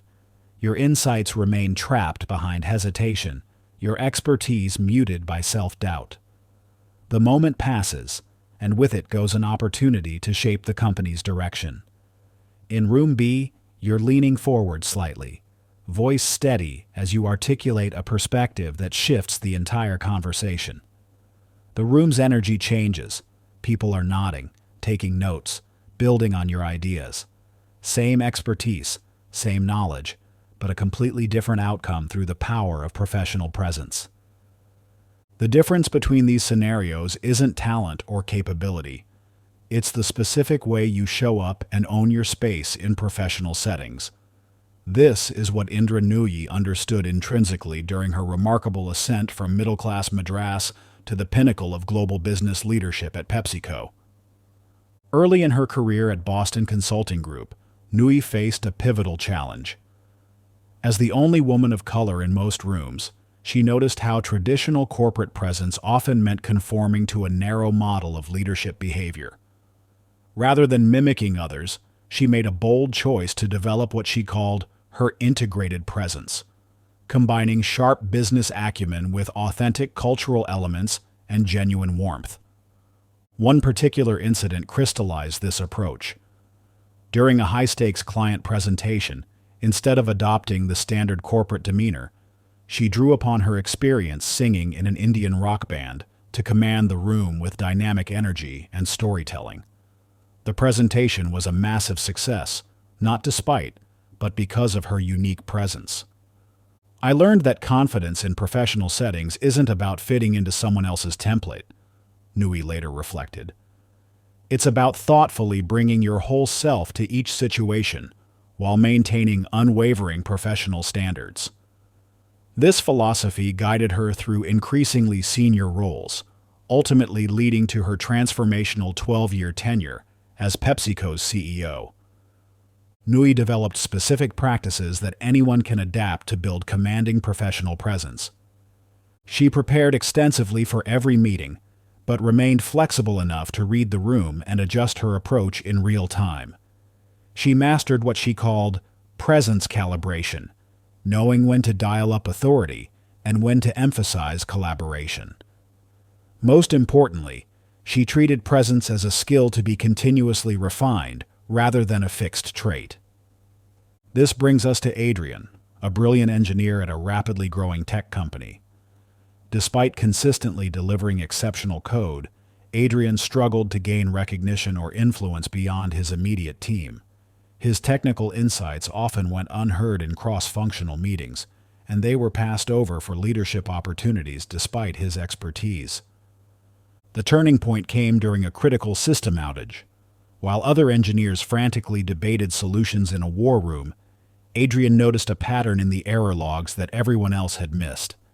Instead of quietly fixing the issue or timidly suggesting their solution, he used a technique called confident framing to present his insight. Standing up and moving to the whiteboard, Adrian began. "I've identified the root cause, and I can walk us through both the problem and solution in 3 clear steps." This simple shift in presentation immediately commanded attention. They maintained steady eye contact while explaining the technical details, used deliberate pauses for emphasis, and concluded with a clear action plan. The impact was immediate and lasting. Not only was his solution implemented, but this moment became a template for how Adrian showed up in all professional situations. He developed a systematic approach to building situational presence. Before important meetings, he would take 5 minutes to center themselves and review his key points. During discussions, he learned to claim his space through both physical presence, sitting up straight, maintaining open body language, and vocal presence, speaking in measured tones, eliminating qualifier words like just and maybe. Most importantly, Adrian mastered the art of presence bridges, smooth transitions between different professional contexts. He learned to adjust his presence from deep technical discussions with fellow engineers to high-level strategy meetings with executives, maintaining authenticity while adapting to each audience. Within 6 months, Adrian was leading major technical initiatives and mentoring other engineers in both technical skills and professional presence. His transformation highlighted a crucial truth. Professional confidence isn't about personality type or position. It's about specific practices that anyone can master. Your challenge this week is to identify one professional situation where you typically hold back, then create and execute a presence plan. Choose a specific upcoming meeting or interaction where you want to show up differently. Write down the specific outcome you want to achieve. 3 concrete presence practices you'll implement: voice, body language, or communication style. 1. Presence bridge you'll need to cross, like transitioning from technical details to strategic impact. Execute this plan within the next 5 workdays, then spend 10 minutes reflecting on what worked and what you'll adjust next time. Remember, professional presence isn't built in one moment. It's developed through consistent, intentional practice in real-world situations. Chapter 14. Relationship Confidence. You stand in your kitchen, finally voicing long-held words. I need to set a clear boundary. Your confident delivery reveals how self-assurance transforms both self-perception and relationships. The tension in your shoulders releases as you recognize this moment of growth. one where your authentic voice emerges stronger and clearer than before. Many think boundaries harm relationships, sacrificing needs for peace. But what if confidence actually strengthens connections? The truth is, genuine relationships thrive on mutual respect and clear communication, not silent compromises that breed resentment. Consider Michelle Yeoh's Hollywood journey. Initially, directors labeled her too Asian, pushing her toward stereotypes. Instead of conforming, she advocated for authentic Asian representation, declining typecast roles. Though this temporarily limited opportunities, her confidence attracted collaborators who valued authenticity, leading to her Oscar-winning role in Everything Everywhere All at Once. Her unwavering self-trust opened doors to deeper, more meaningful creative partnerships. "When you truly own who you are," Yeoh said, "you give others permission to do the same." These words echo the fundamental truth about authentic relationships. They begin with honoring ourselves. Take Taylor, a people-pleasing marketing executive. When her sister demanded excessive moving help, Taylor set clear limits instead of reluctantly agreeing. Surprisingly, this directness earned respect and became her model for all relationships. The initial discomfort of speaking up transformed into a foundation of mutual understanding. Taylor developed a three-part approach that revolutionized her interactions. First, pause to assess genuine feelings, allowing space for true emotions to surface. Next, express needs with compassionate directness, choosing words that honor both self and others. Finally, maintain boundaries consistently, recognizing that real change requires steady commitment. This transformation deepened her relationships profoundly. Colleagues respected her time, friends appreciated honesty, and family dynamics improved.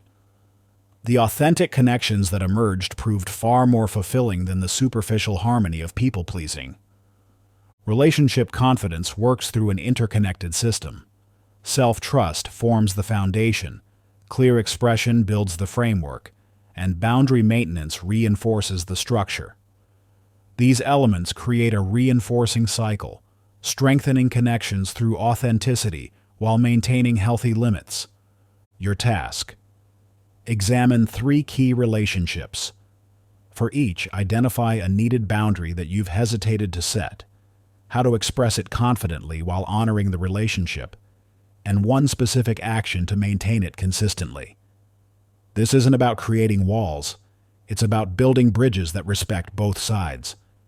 Remember, relationship confidence grows through small, consistent choices that honor both yourself and others. Each time you choose authenticity over accommodation, you strengthen not only your own self-trust, but the quality of your connections. Chapter 15. Decision-Making Confidence. You stare at your phone, thumb hovering over the Accept button for a job offer that could change everything. Your heart races as competing voices fill your mind, one urging you to take the leap, another listing all the ways it could go wrong. This moment of decision paralysis feels familiar, doesn't it? The weight of uncertainty pressing down, making even breathing feel like a conscious choice. But what if I told you this very moment of uncertainty could become your gateway to unshakable confidence? Most people believe confident decision-making means feeling absolutely certain about your choices. This misconception keeps countless talented individuals trapped in analysis paralysis, waiting for a clarity that never comes. The truth is far more liberating. Confident decision-making isn't about eliminating uncertainty. It's about embracing it as part of the process. Consider Satya Nadella's early days as Microsoft's CEO in 2014.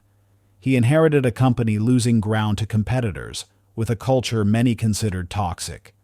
The safe choice would have been incremental changes, avoiding major disruptions. Instead, Nadella made bold decisions that seemed counterintuitive at the time. He embraced cloud computing when many still doubted its potential, shifted from a know-it-all to a learn-it-all culture, and even made Microsoft's software available on competing platforms like iOS and Android. The first decision I made as CEO was to change our mission, Nadella revealed. Not because the old one was wrong, but because we needed a North Star that would inspire us to think differently. This wasn't just about technology. It was about transforming how an entire organization approached decision-making. Under his leadership, Microsoft's stock price increased over 600%. But more importantly, the company rediscovered its innovative spirit. The key wasn't that Nadella had perfect foresight. He didn't. What set him apart was his ability to make confident decisions while acknowledging uncertainty, a principle I call decisive flexibility. This approach combines unwavering commitment to action with the wisdom to adjust course based on new information. Let's look at Morgan, a marketing professional who spent years paralyzed by career decisions. Every opportunity felt like a potential mistake, leading to countless declined promotions and missed chances. The turning point came when Morgan learned to reframe decision-making from finding the perfect choice to making confident progress. Morgan developed a 3-step process. First, clearly defining what success looked like for any decision, regardless of outcome. Second, gathering key information while setting strict time limits on research to avoid analysis paralysis. Finally, making decisions with full commitment while maintaining flexibility about the path forward. Using this framework, Morgan finally accepted a role leading a new digital marketing initiative. Yes, uncertainty remained, but now it felt like an adventure rather than a threat. When challenges arose, Morgan approached them with the same confident flexibility, adjusting strategies while maintaining unwavering commitment to the overall direction. The results transformed not just Morgan's career, but his entire approach to life. Team members noted how Morgan's decisive confidence inspired his own growth, creating a ripple effect of positive change throughout the organization. This reveals a crucial truth about confident decision-making. It's not about having all the answers, but about trusting your ability to handle whatever comes next. Think of it like driving at night. You can't see the entire journey, but you can confidently navigate the road illuminated by your headlights. Knowing each mile forward reveals the next stretch of path. The neuroscience behind this is fascinating. Research shows that decision-making activates both the emotional, limbic, and rational, prefrontal cortex parts of our brain. The key to confident decisions isn't suppressing either part but integrating them. This explains why trying to be purely logical often leads to paralysis. You're fighting against your brain's natural decision-making process. Instead, successful decision-makers develop what I call the confidence-clarity loop. Each decision made with committed flexibility builds trust in your judgment, making future decisions easier. This creates an upward spiral where confidence and clarity reinforce each other, gradually eliminating decision paralysis. Here's your challenge. Identify one decision you've been postponing due to uncertainty. Using the principles from this chapter, commit to making that decision within the next 48 hours. Follow these steps. Write down your definition of success for this decision, independent of the specific outcome. Set a firm 30-minute timer for gathering any final information you need. Make your choice with full commitment, while acknowledging you can adjust your approach as you move forward. Remember, the goal isn't to eliminate uncertainty, it's to move forward confidently despite it. Your ability to make decisions under uncertainty is like a muscle that strengthens with use. Each time you choose action over paralysis, you're not just making a decision, you're building the confidence that will transform every future choice. Chapter 16. Public Speaking Power. Your heart pounds against your chest, palms sweaty, breath shallow. You peek through the curtain at the audience gathering for your presentation. In this moment, that familiar voice whispers, "What if you freeze? What if you forget everything? What if they see right through you? But what if I told you that this racing heart, these sweaty palms, these aren't signs of weakness, but the raw materials of extraordinary stage presence?" Most people misinterpret their body's pre-speaking response as fear or inadequacy. This fundamental misunderstanding keeps countless talented individuals from sharing their voice with the world. The truth is both simpler and more powerful. That surge of energy you're feeling isn't your enemy. It's your ally waiting to be channeled. Take Tony Robbins' remarkable journey. Long before he was commanding stages worldwide, Robbins was a janitor living in a 400-square-foot apartment in Venice Beach, California. He discovered his passion for helping others while working as a seminar promoter for Jim Rohn, but his early speaking attempts were far from polished. Robbins experienced such intense anxiety before presentations that he would often become physically ill. The turning point came when Robbins realized something profound. The physical symptoms of fear and excitement are identical. The racing heart, the heightened awareness, the surge of energy. These same responses that felt debilitating could become rocket fuel for dynamic performance. He began systematically reframing his pre-speaking response, not as anxiety to be eliminated, but as power to be harnessed. I started treating every presentation as a gift, Robbins shared. Instead of trying to be perfect, I focused on being present and serving the audience. This shift changed everything. He developed specific techniques for channeling nervous energy into passionate delivery, transforming his natural intensity into a magnetic stage presence that would eventually impact millions. This wasn't just about positive thinking. Robbins created a systematic approach to speaking mastery. He studied patterns of human engagement, practiced relentlessly, and developed what he calls state management, the ability to access peak emotional states on command.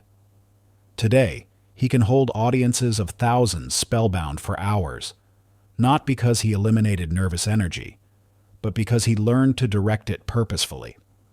The science behind this transformation is fascinating. Research shows that when we label our pre-speaking response as anxiety, we activate the threat response in our amygdala, triggering a cascade of performance-limiting reactions. However, when we reframe that same physiological response as excitement or readiness, we engage our prefrontal cortex differently, accessing our full cognitive and creative resources. Let's look at Blake, an IT guy who struggled with severe stage fright. Technical presentations would leave him sleepless for days before, often leading to last-minute excuses to avoid speaking entirely. The breakthrough came when Blake learned about the performance activation response, understanding that his physical symptoms weren't warning signs of impending failure, but preparation for peak performance. Blake began implementing a systematic approach to transforming his speaking presence. First, he created a pre-speaking ritual that embraced rather than fought against his body's natural energy surge. This included power poses backstage, strategic breathing exercises, and what Blake called his energy conversion moment, consciously redirecting nervous energy into enthusiastic delivery. Instead of trying to memorize presentations perfectly, Blake focused on mastering his material's core message and structure, allowing for more natural and engaging delivery. He practiced regularly in low-stakes situations, gradually building confidence through consistent exposure rather than avoiding speaking opportunities. The results were transformative. Within 6 months, Blake went from dreading team updates to volunteering for company-wide presentations. His authentic, energized speaking style connected with audiences in ways his previous attempts at perfect delivery never had. Colleagues began requesting Blake specifically for client presentations, noting how his genuine enthusiasm made complex technical concepts accessible and engaging. The key wasn't becoming fearless, Blake reflected. It was understanding that the energy I was feeling could either paralyze me or propel me, and learning how to choose the latter. This reveals a crucial truth about speaking mastery. It's not about eliminating nervous energy, but about mastering its direction. Think of it like learning to sail. You don't control the wind, but you can learn to set your sails in ways that harness its power. The same energy that once pushed you off course can drive you forward with unprecedented force. The transformation from fear to flow in public speaking follows three core principles. First, embrace activation. Rather than fighting against your body's natural response, welcome it as preparation for peak performance. This mental shift alone can transform your speaking experience. Second, focus outward. When we're caught in speaking anxiety, we're typically trapped in self-focused thoughts. By redirecting attention to serving the audience, we naturally access more confident and authentic expression. Third, build through progressive exposure. Like any skill, speaking confidence grows through consistent practice in gradually expanding contexts. Each successful experience, no matter how small, builds neural pathways for more confident future performance. This approach works across all speaking contexts, from impromptu remarks to keynote presentations. The key is understanding that commanding presence isn't about perfection. It's about authentic connection powered by purposefully directed energy. Chapter 17. Negotiation Mastery. Your palms grow clammy as you sit across from your manager, the words, "I believe I deserve a raise," hanging in the air between you. The silence stretches uncomfortably as they study your face, and you feel that familiar urge to backtrack, to soften your stance, to apologize for even asking. But in this moment, something shifts. Instead of shrinking, you lean slightly forward, maintain steady eye contact, and let the silence work for you. This single confident move transforms the entire dynamic of the conversation. Most people view negotiation as combat, a high-stakes battle where confidence feels impossible because every interaction seems like a potential loss. This fundamental misunderstanding keeps countless talented individuals from claiming their true worth, not just in salary discussions, but in every area of life requiring advocacy and agreement. Look at Bryan Stevenson's remarkable journey. Before founding the Equal Justice Initiative and becoming one of America's most influential advocates for criminal justice reform, Stevenson struggled with negotiation confidence. Early in his career, representing death row inmates in Alabama, he faced seemingly impossible negotiations with hostile prosecutors and skeptical judges. His initial attempts to advocate for his clients were met with dismissal and sometimes outright hostility. The turning point came when Stevenson realized something profound about negotiation psychology. "I understood that my confidence wasn't about convincing others I was right," he shared. "It was about maintaining unwavering belief in the possibility of finding common ground, even in the most challenging situations." This shift in perspective transformed his approach from adversarial to collaborative, while maintaining rock-solid conviction in his position. Stevenson developed what he called proximate confidence, the ability to stay fully present and self-assured while deeply understanding the other party's position. He began approaching each negotiation not as a battle to be won, but as an opportunity to build bridges while standing firmly in his truth. This approach led to breakthrough after breakthrough, eventually helping him win multiple cases before the Supreme Court and secure freedom for dozens of wrongly condemned prisoners. The science behind this transformation reveals why traditional negotiation advice often fails. Research shows that when we approach negotiations from a place of fear or defensive positioning, we activate our threat response system, limiting access to the very cognitive resources we need for creative problem-solving and persuasive communication. However, when we maintain what I call collaborative confidence, unwavering self-trust combined with genuine openness to mutual benefit, we engage our brain's executive functions more fully, enabling both stronger advocacy and better outcomes. Let's look at Jamie, a marketing professional who transformed from avoiding difficult conversations to masterfully negotiating major partnerships. Early in his career, Jamie would accept initial offers without discussion, fearing that any pushback would damage relationships or lose opportunities entirely.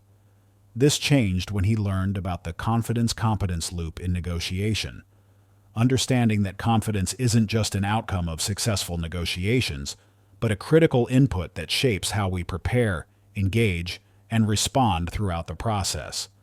Jamie began implementing a systematic approach to building negotiation confidence.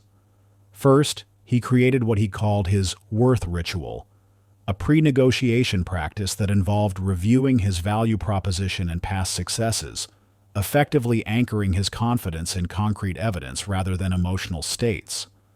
Instead of seeing negotiation as a zero-sum game, Jamie focused on understanding and articulating how his proposals created value for all parties involved. He practiced specific techniques for maintaining composure during high-pressure moments, including strategic pausing, confident body language, and what Jamie called his reset breath, a subtle but powerful way to maintain center when discussions became tense. The results were transformative. Within a year, Jamie had secured partnerships worth triple his previous deals, while actually strengthening rather than straining professional relationships. I realized that confident negotiation isn't about being aggressive or inflexible, Jamie reflected. It's about being so secure in your value that you can remain genuinely curious and collaborative while maintaining clear boundaries. This reveals a crucial truth about negotiation mastery. The most powerful tool isn't any specific tactic or technique, but the unshakable confidence that allows you to remain both firm and flexible, advocating strongly for your position while staying open to creative solutions.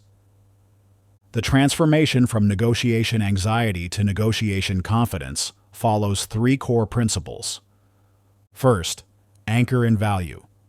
Before any negotiation, deeply understand and fully own your worth.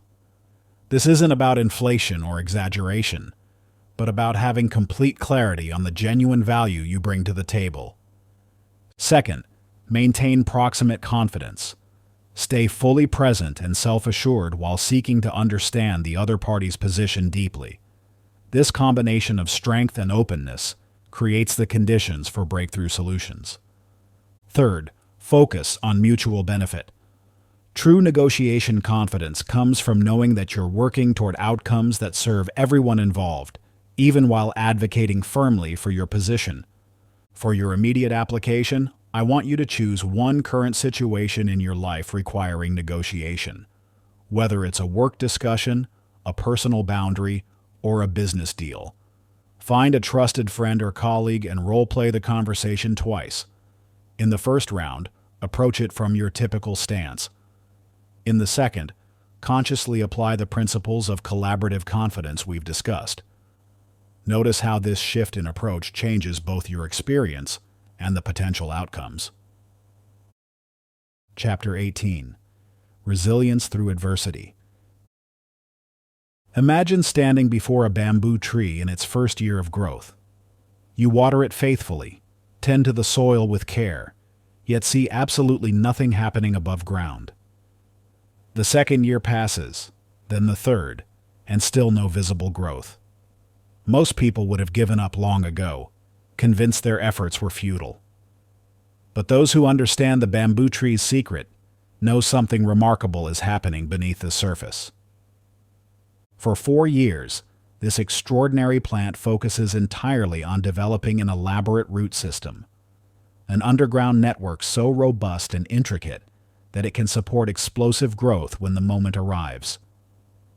Then, in the 5th year, something magical happens. The bamboo shoots up 90 feet in just 6 weeks. This isn't a miracle. It's the power of invisible preparation meeting the perfect moment. Your journey to unshakable confidence follows the same principle.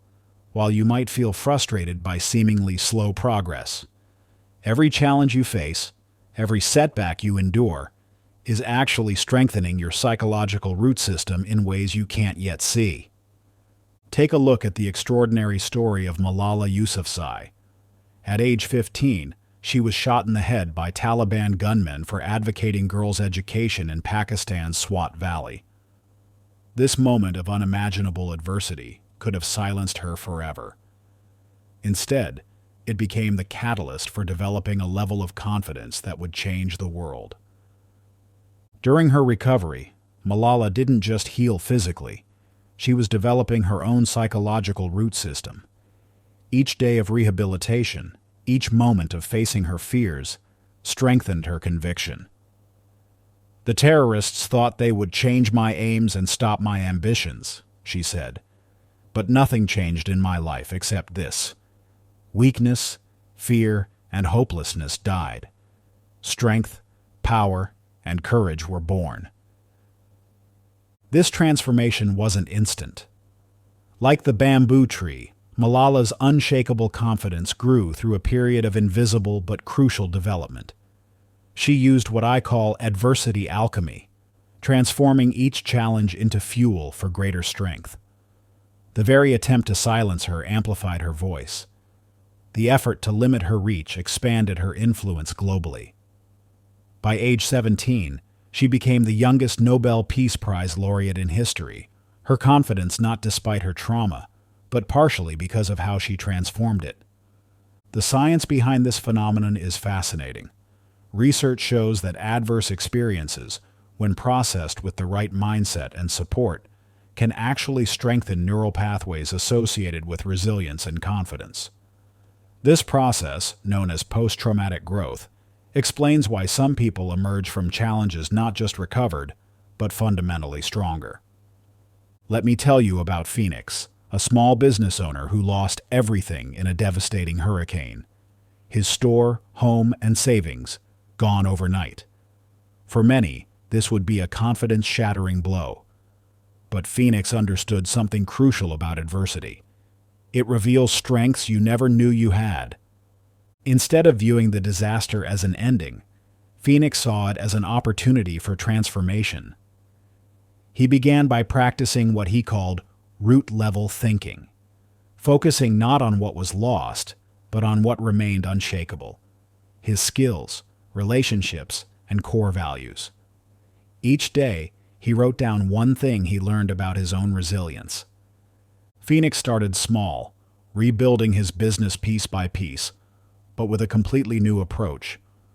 He used his experience to connect more deeply with his community, transforming his business model to be more resilient and community-focused.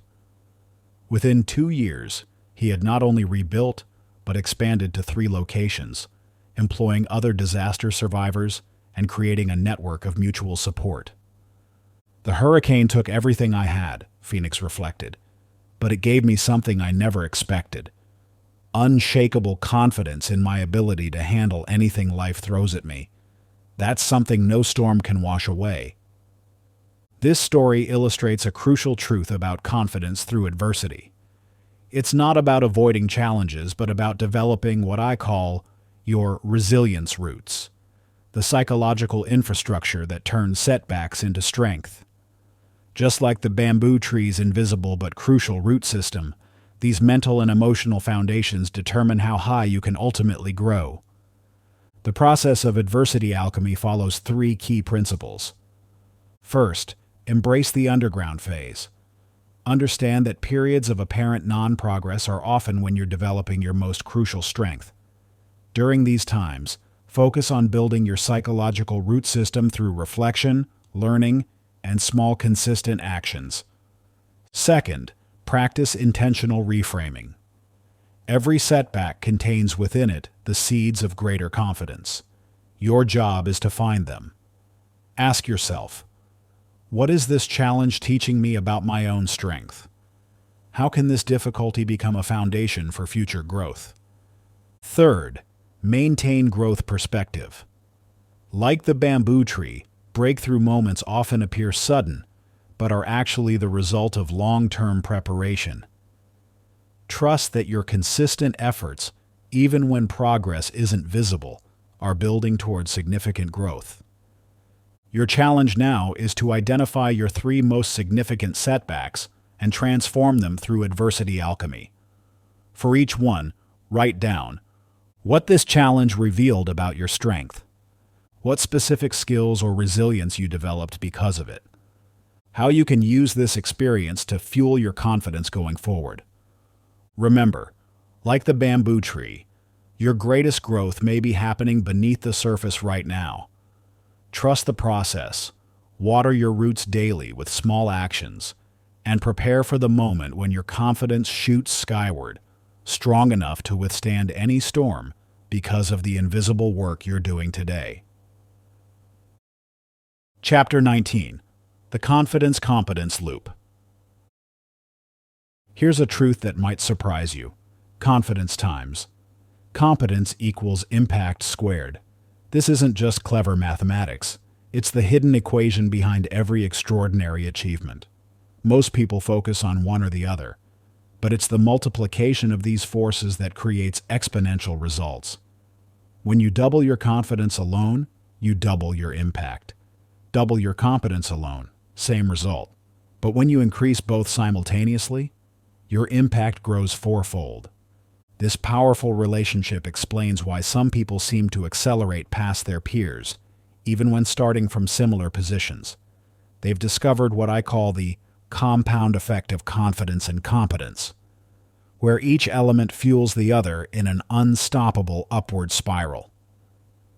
We can all learn from Serena Williams' remarkable journey. While many focus on her natural talent, the real story of her success lies in how she deliberately built both confidence and competence from the very beginning. Growing up in Compton, California, Serena and her sister Venus practiced on public courts, where broken glass often had to be swept away before they could begin. Their father, Richard Williams, didn't just teach them tennis skills, he simultaneously installed an unshakable belief in their ability to become champions. Every morning at 6 a.m., young Serena would practice her serves, ground strokes, and footwork. But alongside these technical drills, she and her father would verbally rehearse press conferences for tournaments she hadn't yet won. While developing her backhand, she was also developing her belief system. This dual focus created a powerful feedback loop. As her skills improved, her confidence grew. As her confidence grew, she pushed herself to master even more challenging skills. "I am not the best player in the world just because I have raw talent," Serena once revealed. "I am the best player because I refuse to give up. My confidence comes from being prepared." This insight reveals how confidence and competence intertwine. Each practice session wasn't just about improving her technique, but about building the self-trust that would later help her win 23 Grand Slam singles titles. The science behind this phenomenon is fascinating. Research in performance psychology shows that confidence without competence leads to arrogance and eventual failure, while competence without confidence results in underperformance and missed opportunities. But when both elements grow together, they create what psychologists call a success spiral, where each small win builds both capability and self-trust, accelerating overall growth. This principle isn't limited to sports. Take River, a recent coding bootcamp graduate who transformed from complete beginner to senior developer in just 3 years, a journey that typically takes twice as long. River's secret? Understanding that technical skills alone weren't enough. "I noticed that many of my fellow bootcamp graduates were focusing solely on coding skills," River shared. "But I realized that confidence in applying those skills was equally important. Instead of just learning programming languages, River developed what they called a confidence-competence matrix, deliberately choosing projects and challenges that would build both technical expertise and self-trust simultaneously. For example, when tackling a new programming framework, River wouldn't just complete tutorials. They would immediately volunteer to present what they learned to their team, forcing themselves to develop both technical mastery and presentation confidence. When bugs appeared in production code, instead of hesitating to touch critical systems, River volunteered to lead the debugging effort, knowing that solving high-stakes problems would boost both their troubleshooting skills and their self-trust. This strategic approach led to a series of accelerated promotions. While others with similar technical skills waited to be noticed, River's confidence enabled them to take on leadership responsibilities and high-visibility projects. "Each time I pushed myself to operate at a higher level, my technical skills and my confidence grew together," River explained. It wasn't always comfortable, but that discomfort was a sign I was growing in both dimensions. The key to creating your own confidence-competence loop lies in what I call strategic acceleration, identifying and focusing on the skills that create the greatest confidence boost while simultaneously building practical capability. This requires understanding three crucial principles. First, seek compound growth opportunities, activities that build both confidence and competence simultaneously. Instead of separating skill development from confidence building, look for challenges that naturally combine both. Second, embrace strategic discomfort.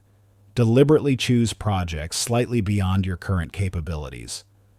This sweet spot of challenge builds both technical skills and self-trust through progressive achievement. Third, document your growth journey. Keep a detailed record of both skill improvements and confidence breakthroughs.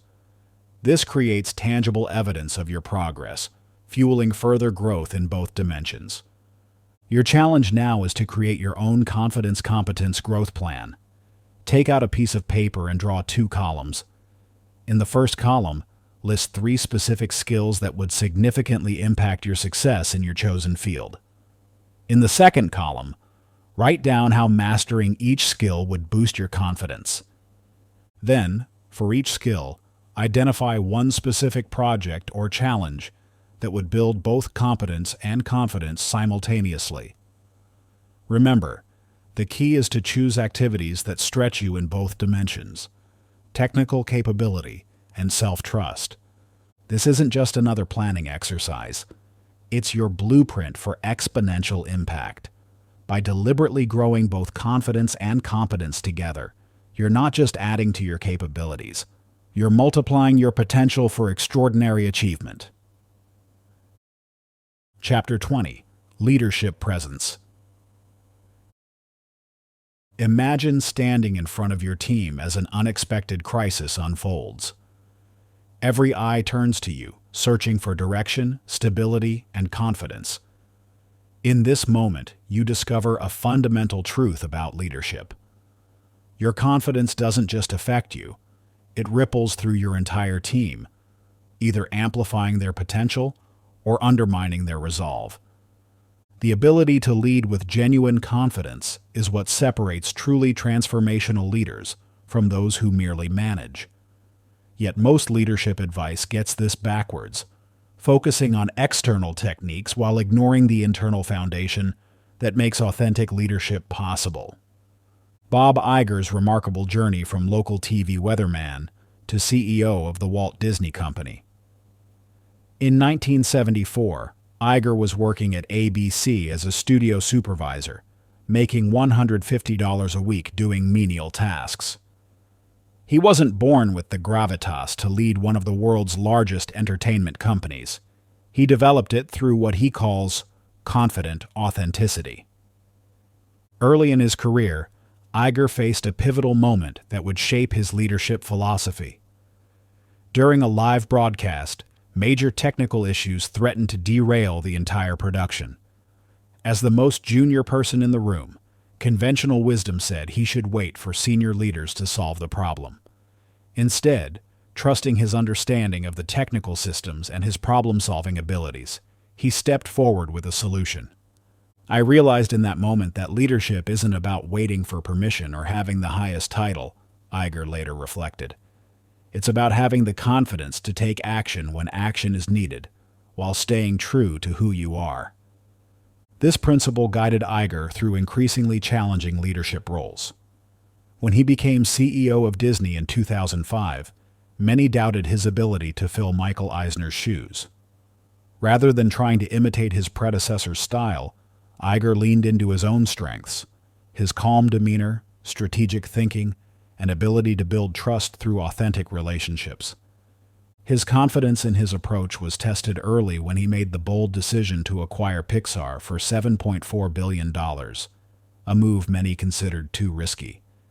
The easy path would have been maintaining the status quo, Iger shared. But confident leadership isn't about taking the easy path. It's about having the courage to make difficult decisions while staying true to your vision. This authentic confidence proved transformative. Under Iger's leadership, Disney's market value increased from $48 billion to over $257 billion, driven by successful acquisitions of Pixar, Marvel, Lucasfilm, and 21st Century Fox.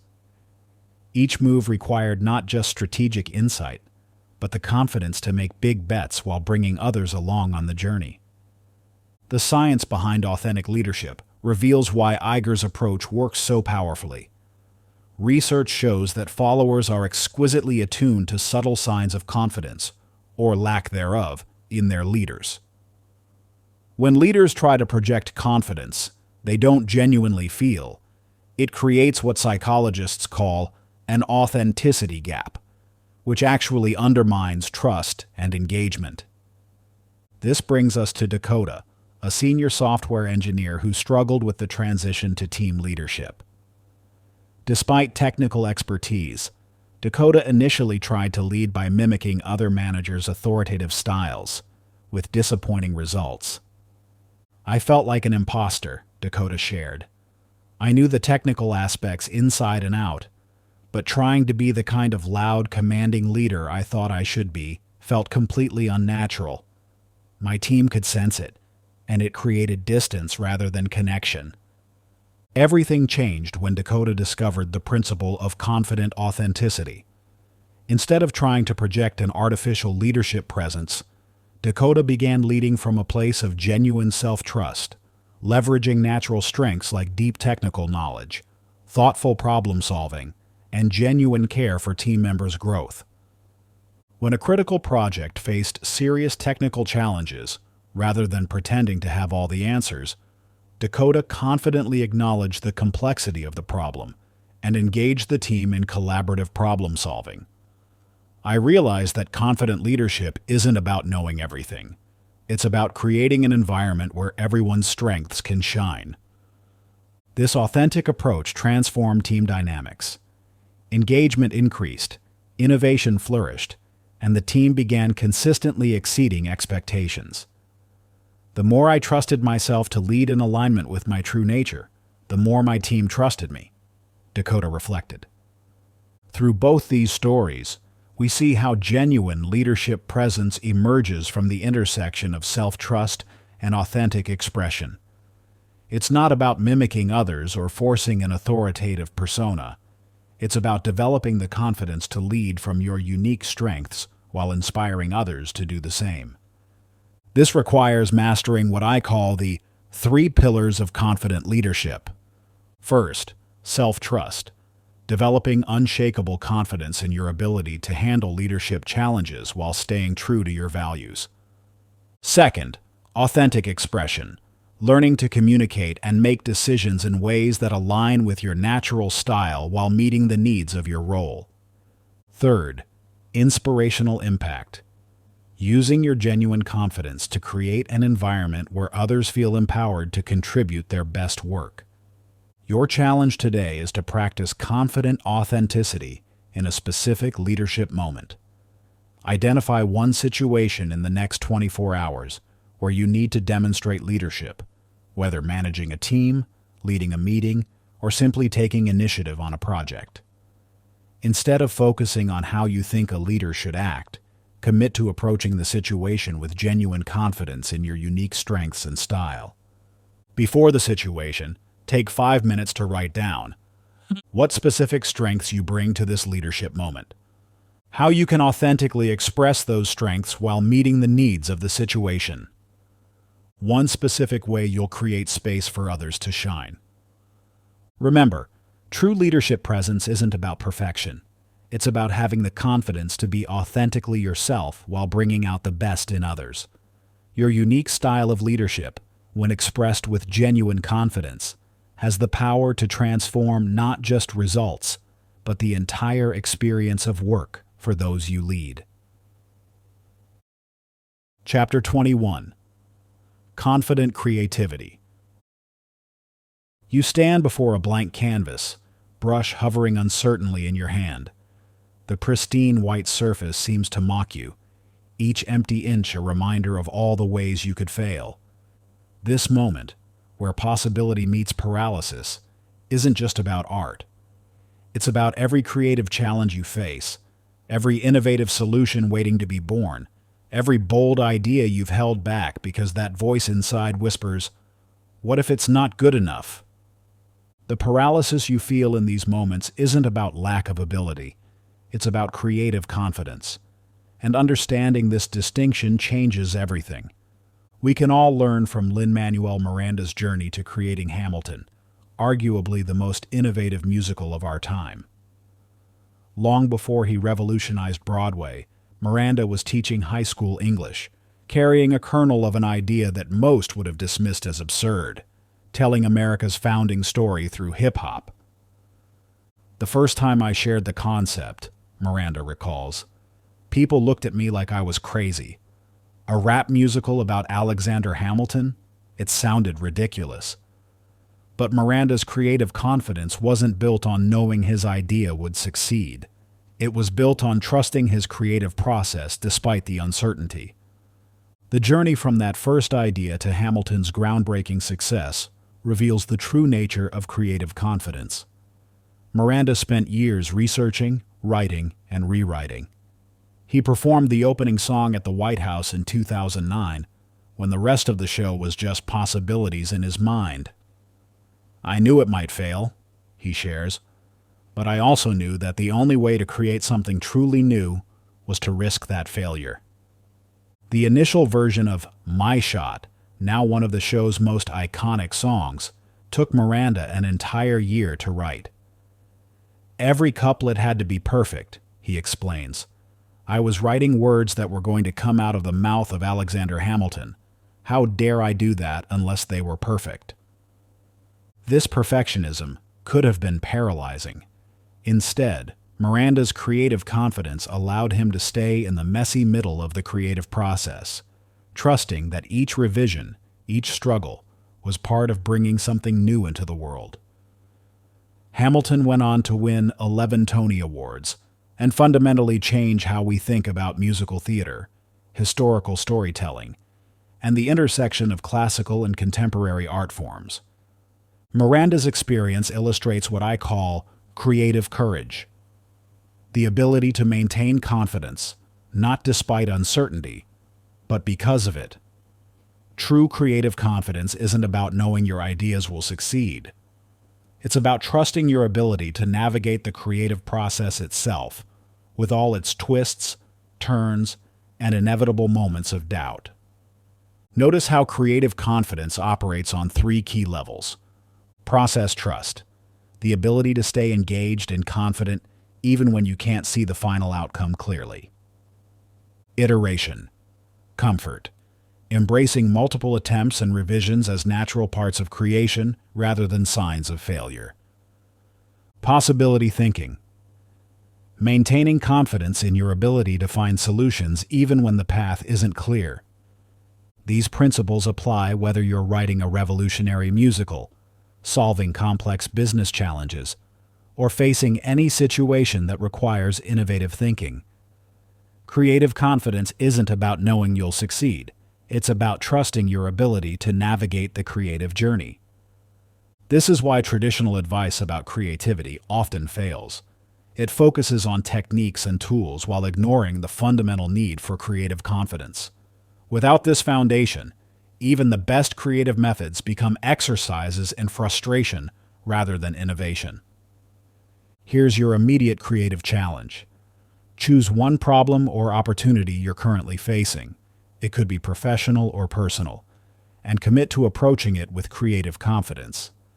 But instead of trying to find the right answer immediately, you'll use what I call the blank canvas process.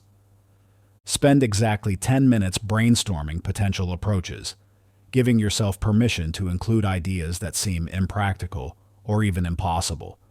The goal isn't to find the perfect solution, but to exercise your creative confidence muscle. From your list, select the idea that most excites or intrigues you, not necessarily the one that seems most practical. Spend 5 minutes expanding on this idea, asking, "What if?" rather than, "Why not?" The purpose isn't to solve your challenge in these 15 minutes, but to begin building the creative confidence that will ultimately lead to breakthrough solutions. Remember, every masterpiece begins with a blank canvas and the courage to make the first mark. Chapter 22. The Power of Confident Humility. Picture this. The CEO of a Fortune 500 tech company stands before their entire organization during a crucial all-hands meeting. Instead of delivering the expected success story, they say something unexpected. "I made a mistake. Our recent strategic direction was wrong, and I take full responsibility for that decision." The room falls silent, but what happens next transforms everyone's understanding of true confidence. Rather than losing respect, the leader's influence grows stronger. Their team's trust deepens. Their authority, paradoxically, becomes more powerful. This scene challenges everything you've been taught about confidence and leadership. You've likely been conditioned to believe that confidence means never showing weakness, that authority requires maintaining an image of infallibility. But what if the opposite were true? What if the highest form of confidence actually requires the courage to be humble? The intersection of confidence and humility creates what I call confident humility. Perhaps the most powerful and least understood form of self-trust. To understand this paradox, let's look at one of the most remarkable examples in modern leadership.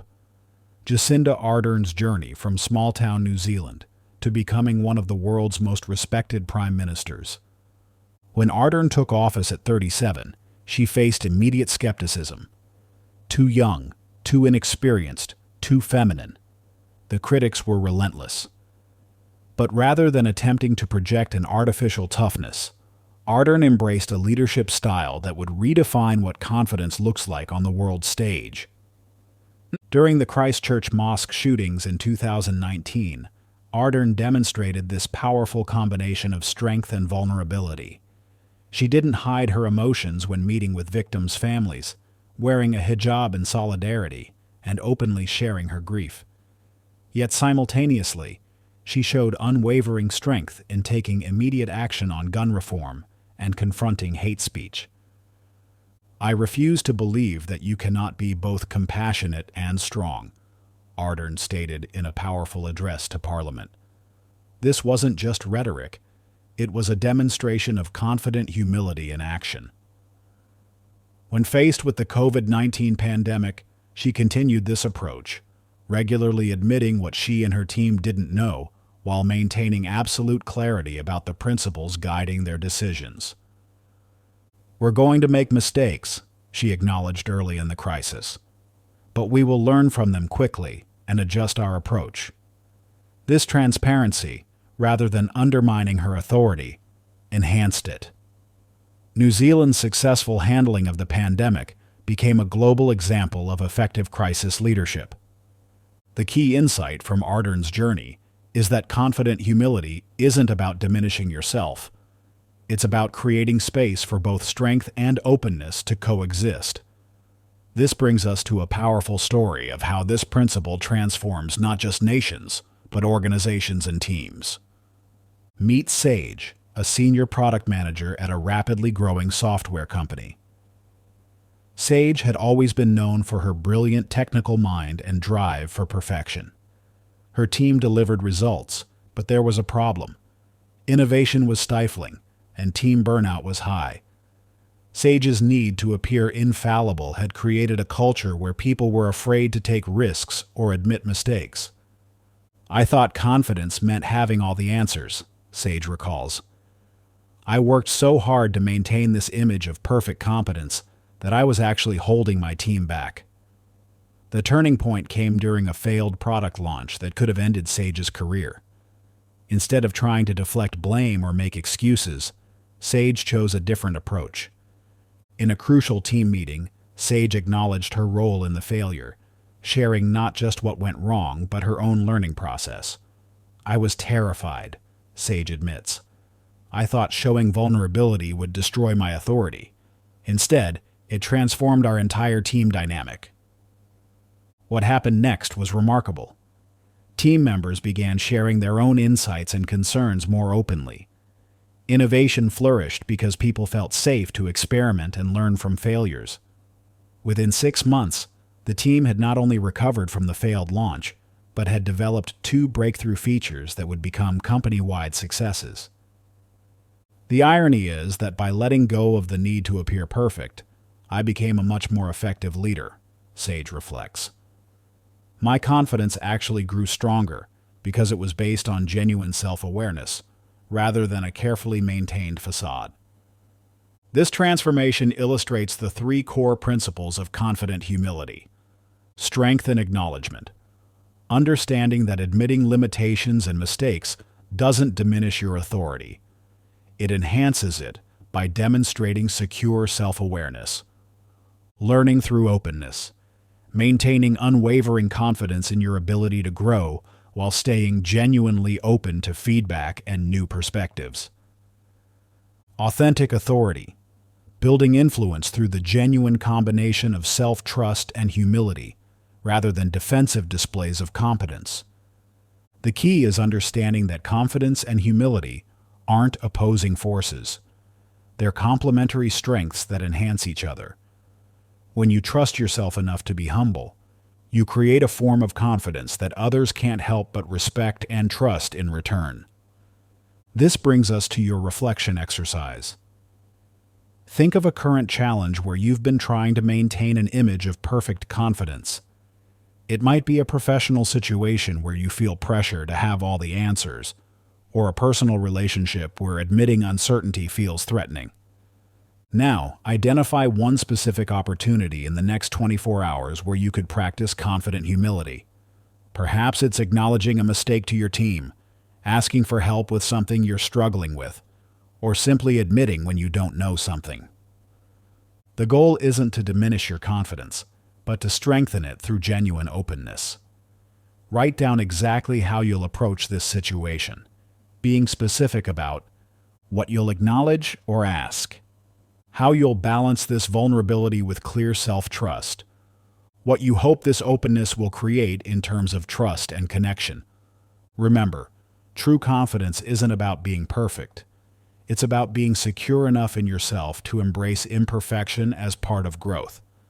In doing so, you'll discover a form of confidence that's not just stronger, but more sustainable and inspiring to others. Chapter 23. Maintaining Peak Confidence. Picture an elite athlete's morning routine. Long before the world wakes up, they're already in motion, not just through physical training, but through a precise sequence of practices that maintain their peak performance. This isn't about random bursts of motivation or waiting for inspiration. It's about consistent, deliberate conditioning that creates sustainable excellence. Your confidence works exactly the same way. Most people treat confidence like a crash diet, seeking quick fixes and temporary boosts when they need it most. They ride waves of temporary highs followed by devastating lows, never understanding why they can't maintain that elusive state of unwavering self-trust. But there's a fundamental truth that changes everything. Sustainable confidence isn't an emotion to chase. It's a condition to maintain. To understand this principle in action, let's look at one of the most remarkable examples of sustained excellence in sports history, Roger Federer's journey to becoming not just a tennis champion, but a model of consistent confidence spanning decades. When Federer first emerged on the professional circuit, he was known for his explosive talent, but also for his emotional volatility. Early in his career, he would often break rackets and lose his composure during matches. The turning point came when he realized that true greatness wasn't about occasional brilliant performances. It was about maintaining consistent excellence through specific daily practices. People see the trophies and the perfect shots, Federer once shared, but they don't see the hours of routine maintenance that makes those moments possible. He developed what he called his confidence ecosystem, a carefully crafted set of daily practices that maintained his mental and physical peak, regardless of external circumstances. This wasn't just about tennis practice. Federer's routine included specific visualization exercises before dawn, carefully structured recovery periods, and regular mental conditioning work with his team. Even more revealing was his approach to losses and setbacks. Rather than allowing defeats to drain his confidence, he treated them as essential data for his maintenance system. What made Federer's approach revolutionary wasn't just the practices themselves, but his understanding that confidence required constant conditioning. He famously said, "The day you stop maintaining your confidence is the day it begins to fade, no matter how many victories you've had." This brings us to a powerful story of how these same principles transform lives far beyond the tennis court. Meet Jordan, a software developer who discovered how to maintain unwavering confidence through life's biggest transitions. Jordan had always been successful in his field, but like many high achievers, his confidence would fluctuate dramatically based on external circumstances. A challenging project would send them into self-doubt, while a success would temporarily boost his confidence, creating an exhausting emotional roller coaster. The breaking point came during a major career transition. Jordan was offered a leadership position that required moving across the country and building a team from scratch.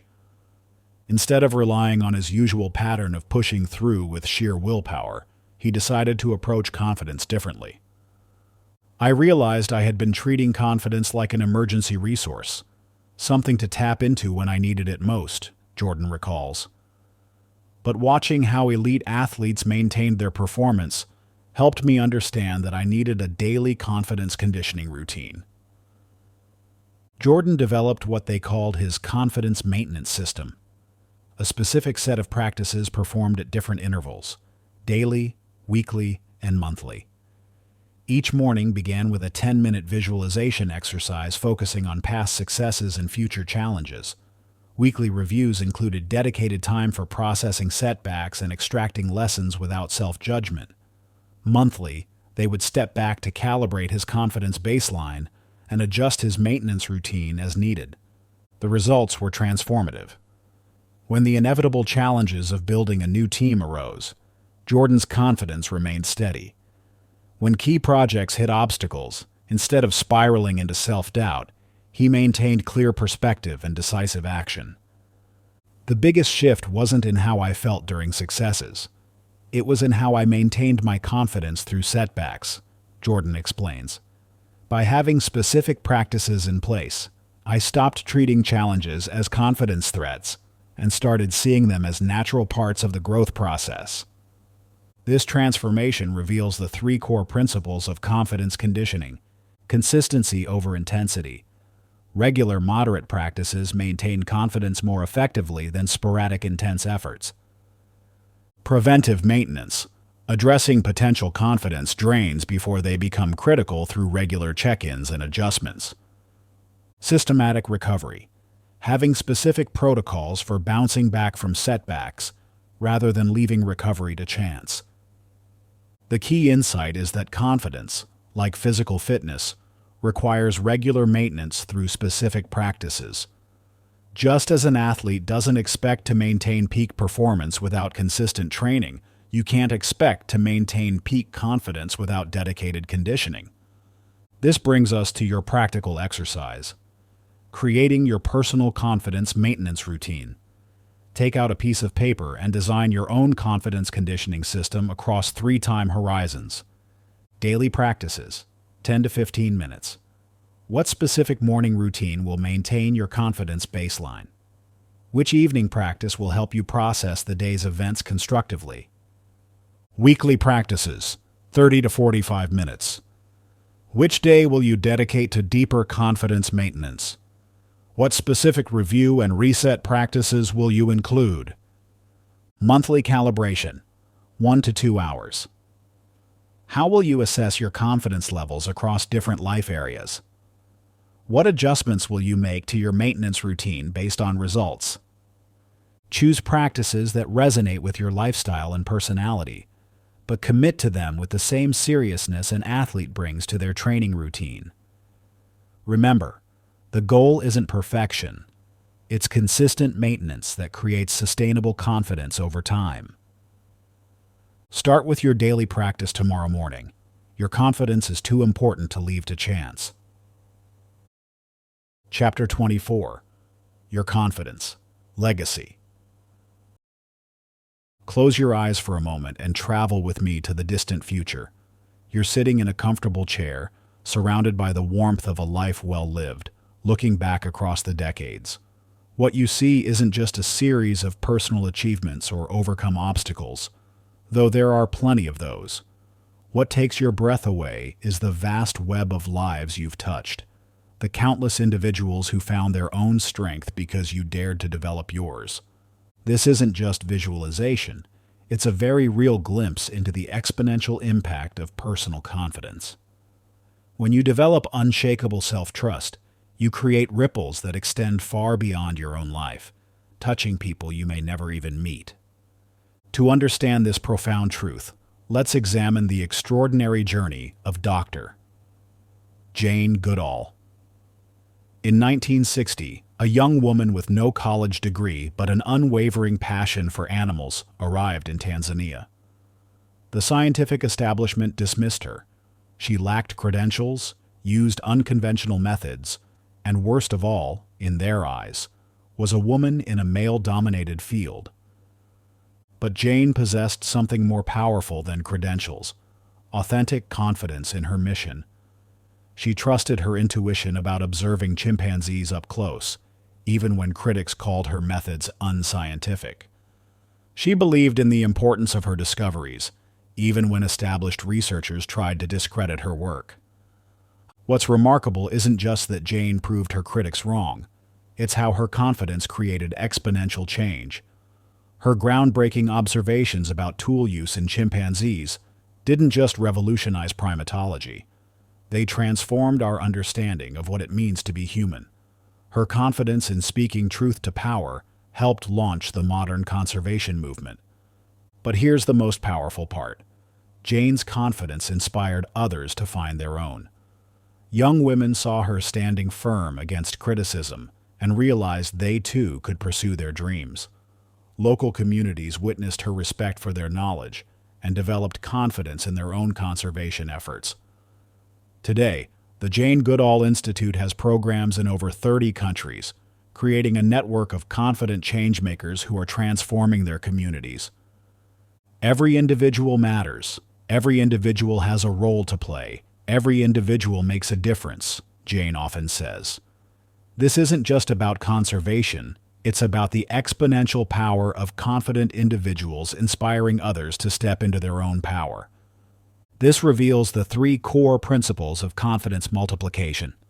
Authenticity inspires. When you develop genuine confidence, not just a facade, others are naturally drawn to your example. Vulnerability connects. Sharing your confidence journey, including the struggles, gives others permission to embrace their own growth. Growth multiplies. As you help others develop confidence, your own self-trust deepens and expands. The key insight is that confidence isn't just a personal resource. It's a catalyst for positive change that extends far beyond yourself.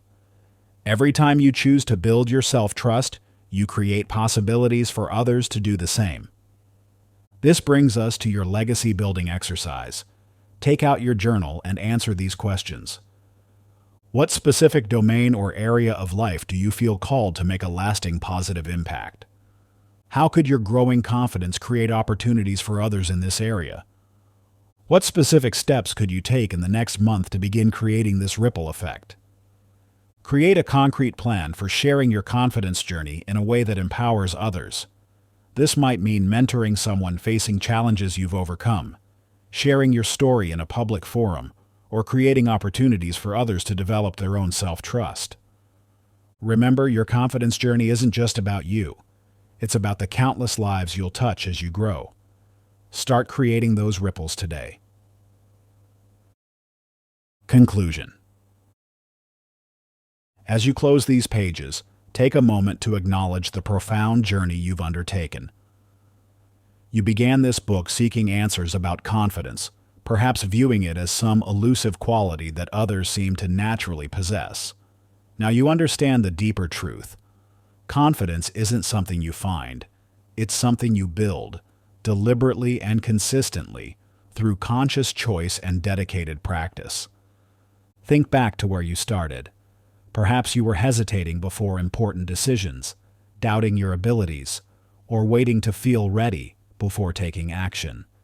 Through each chapter, you've dismantled these limiting patterns and replaced them with powerful new frameworks for approaching life's challenges. You've learned that action precedes confidence, that vulnerability strengthens rather than weakens your presence, and that every setback can become a stepping stone to greater self-trust. But this transformation extends far beyond just you.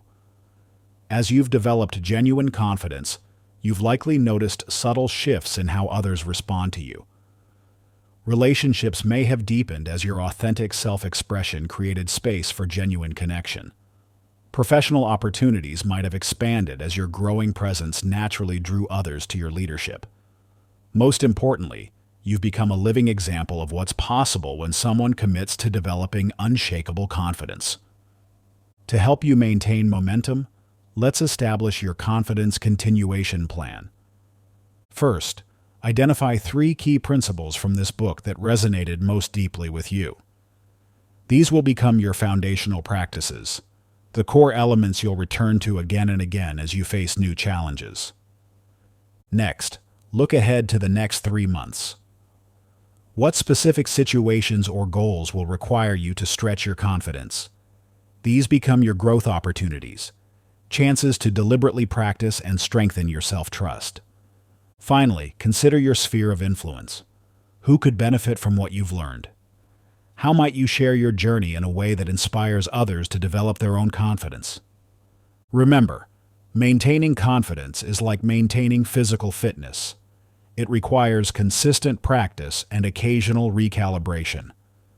You'll face new challenges that test your self-trust in unexpected ways. When this happens, return to the fundamental principles we've explored. Action creates confidence. When doubt creeps in, focus on taking one small step forward rather than waiting for certainty. Authenticity strengthens presence. Your unique perspective and experiences are assets, not liabilities. Growth requires discomfort. Embrace challenges as opportunities to strengthen your confidence muscle. You now possess something invaluable, a proven framework for building and maintaining unshakable confidence. You understand that confidence isn't about eliminating fear or doubt, but about moving forward purposefully despite them. You know how to transform setbacks into stepping stones and how to maintain self-trust even in challenging circumstances. As you step forward into your next chapter, carry with you the knowledge that you're not just building confidence for yourself. You're creating positive change that extends far beyond your immediate sphere.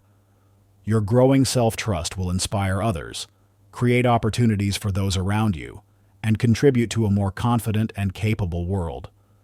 The question now isn't whether you can develop unshakable confidence. You've proven you can. The question is, how will you use this newfound power to create positive impact in your world? What mountains will you climb? What challenges will you tackle? What dreams will you finally pursue with the full force of your authentic confidence? Your journey to unshakable confidence isn't ending. It's evolving into something even more powerful. You're stepping into a new role as both student and teacher, continuing to grow while helping others discover their own strength. Every time you choose confidence over comfort, action over hesitation, or growth over safety, you're not just changing your own life. You're creating ripples of positive transformation that extend far beyond yourself. Your journey to unshakable confidence continues. Make it count.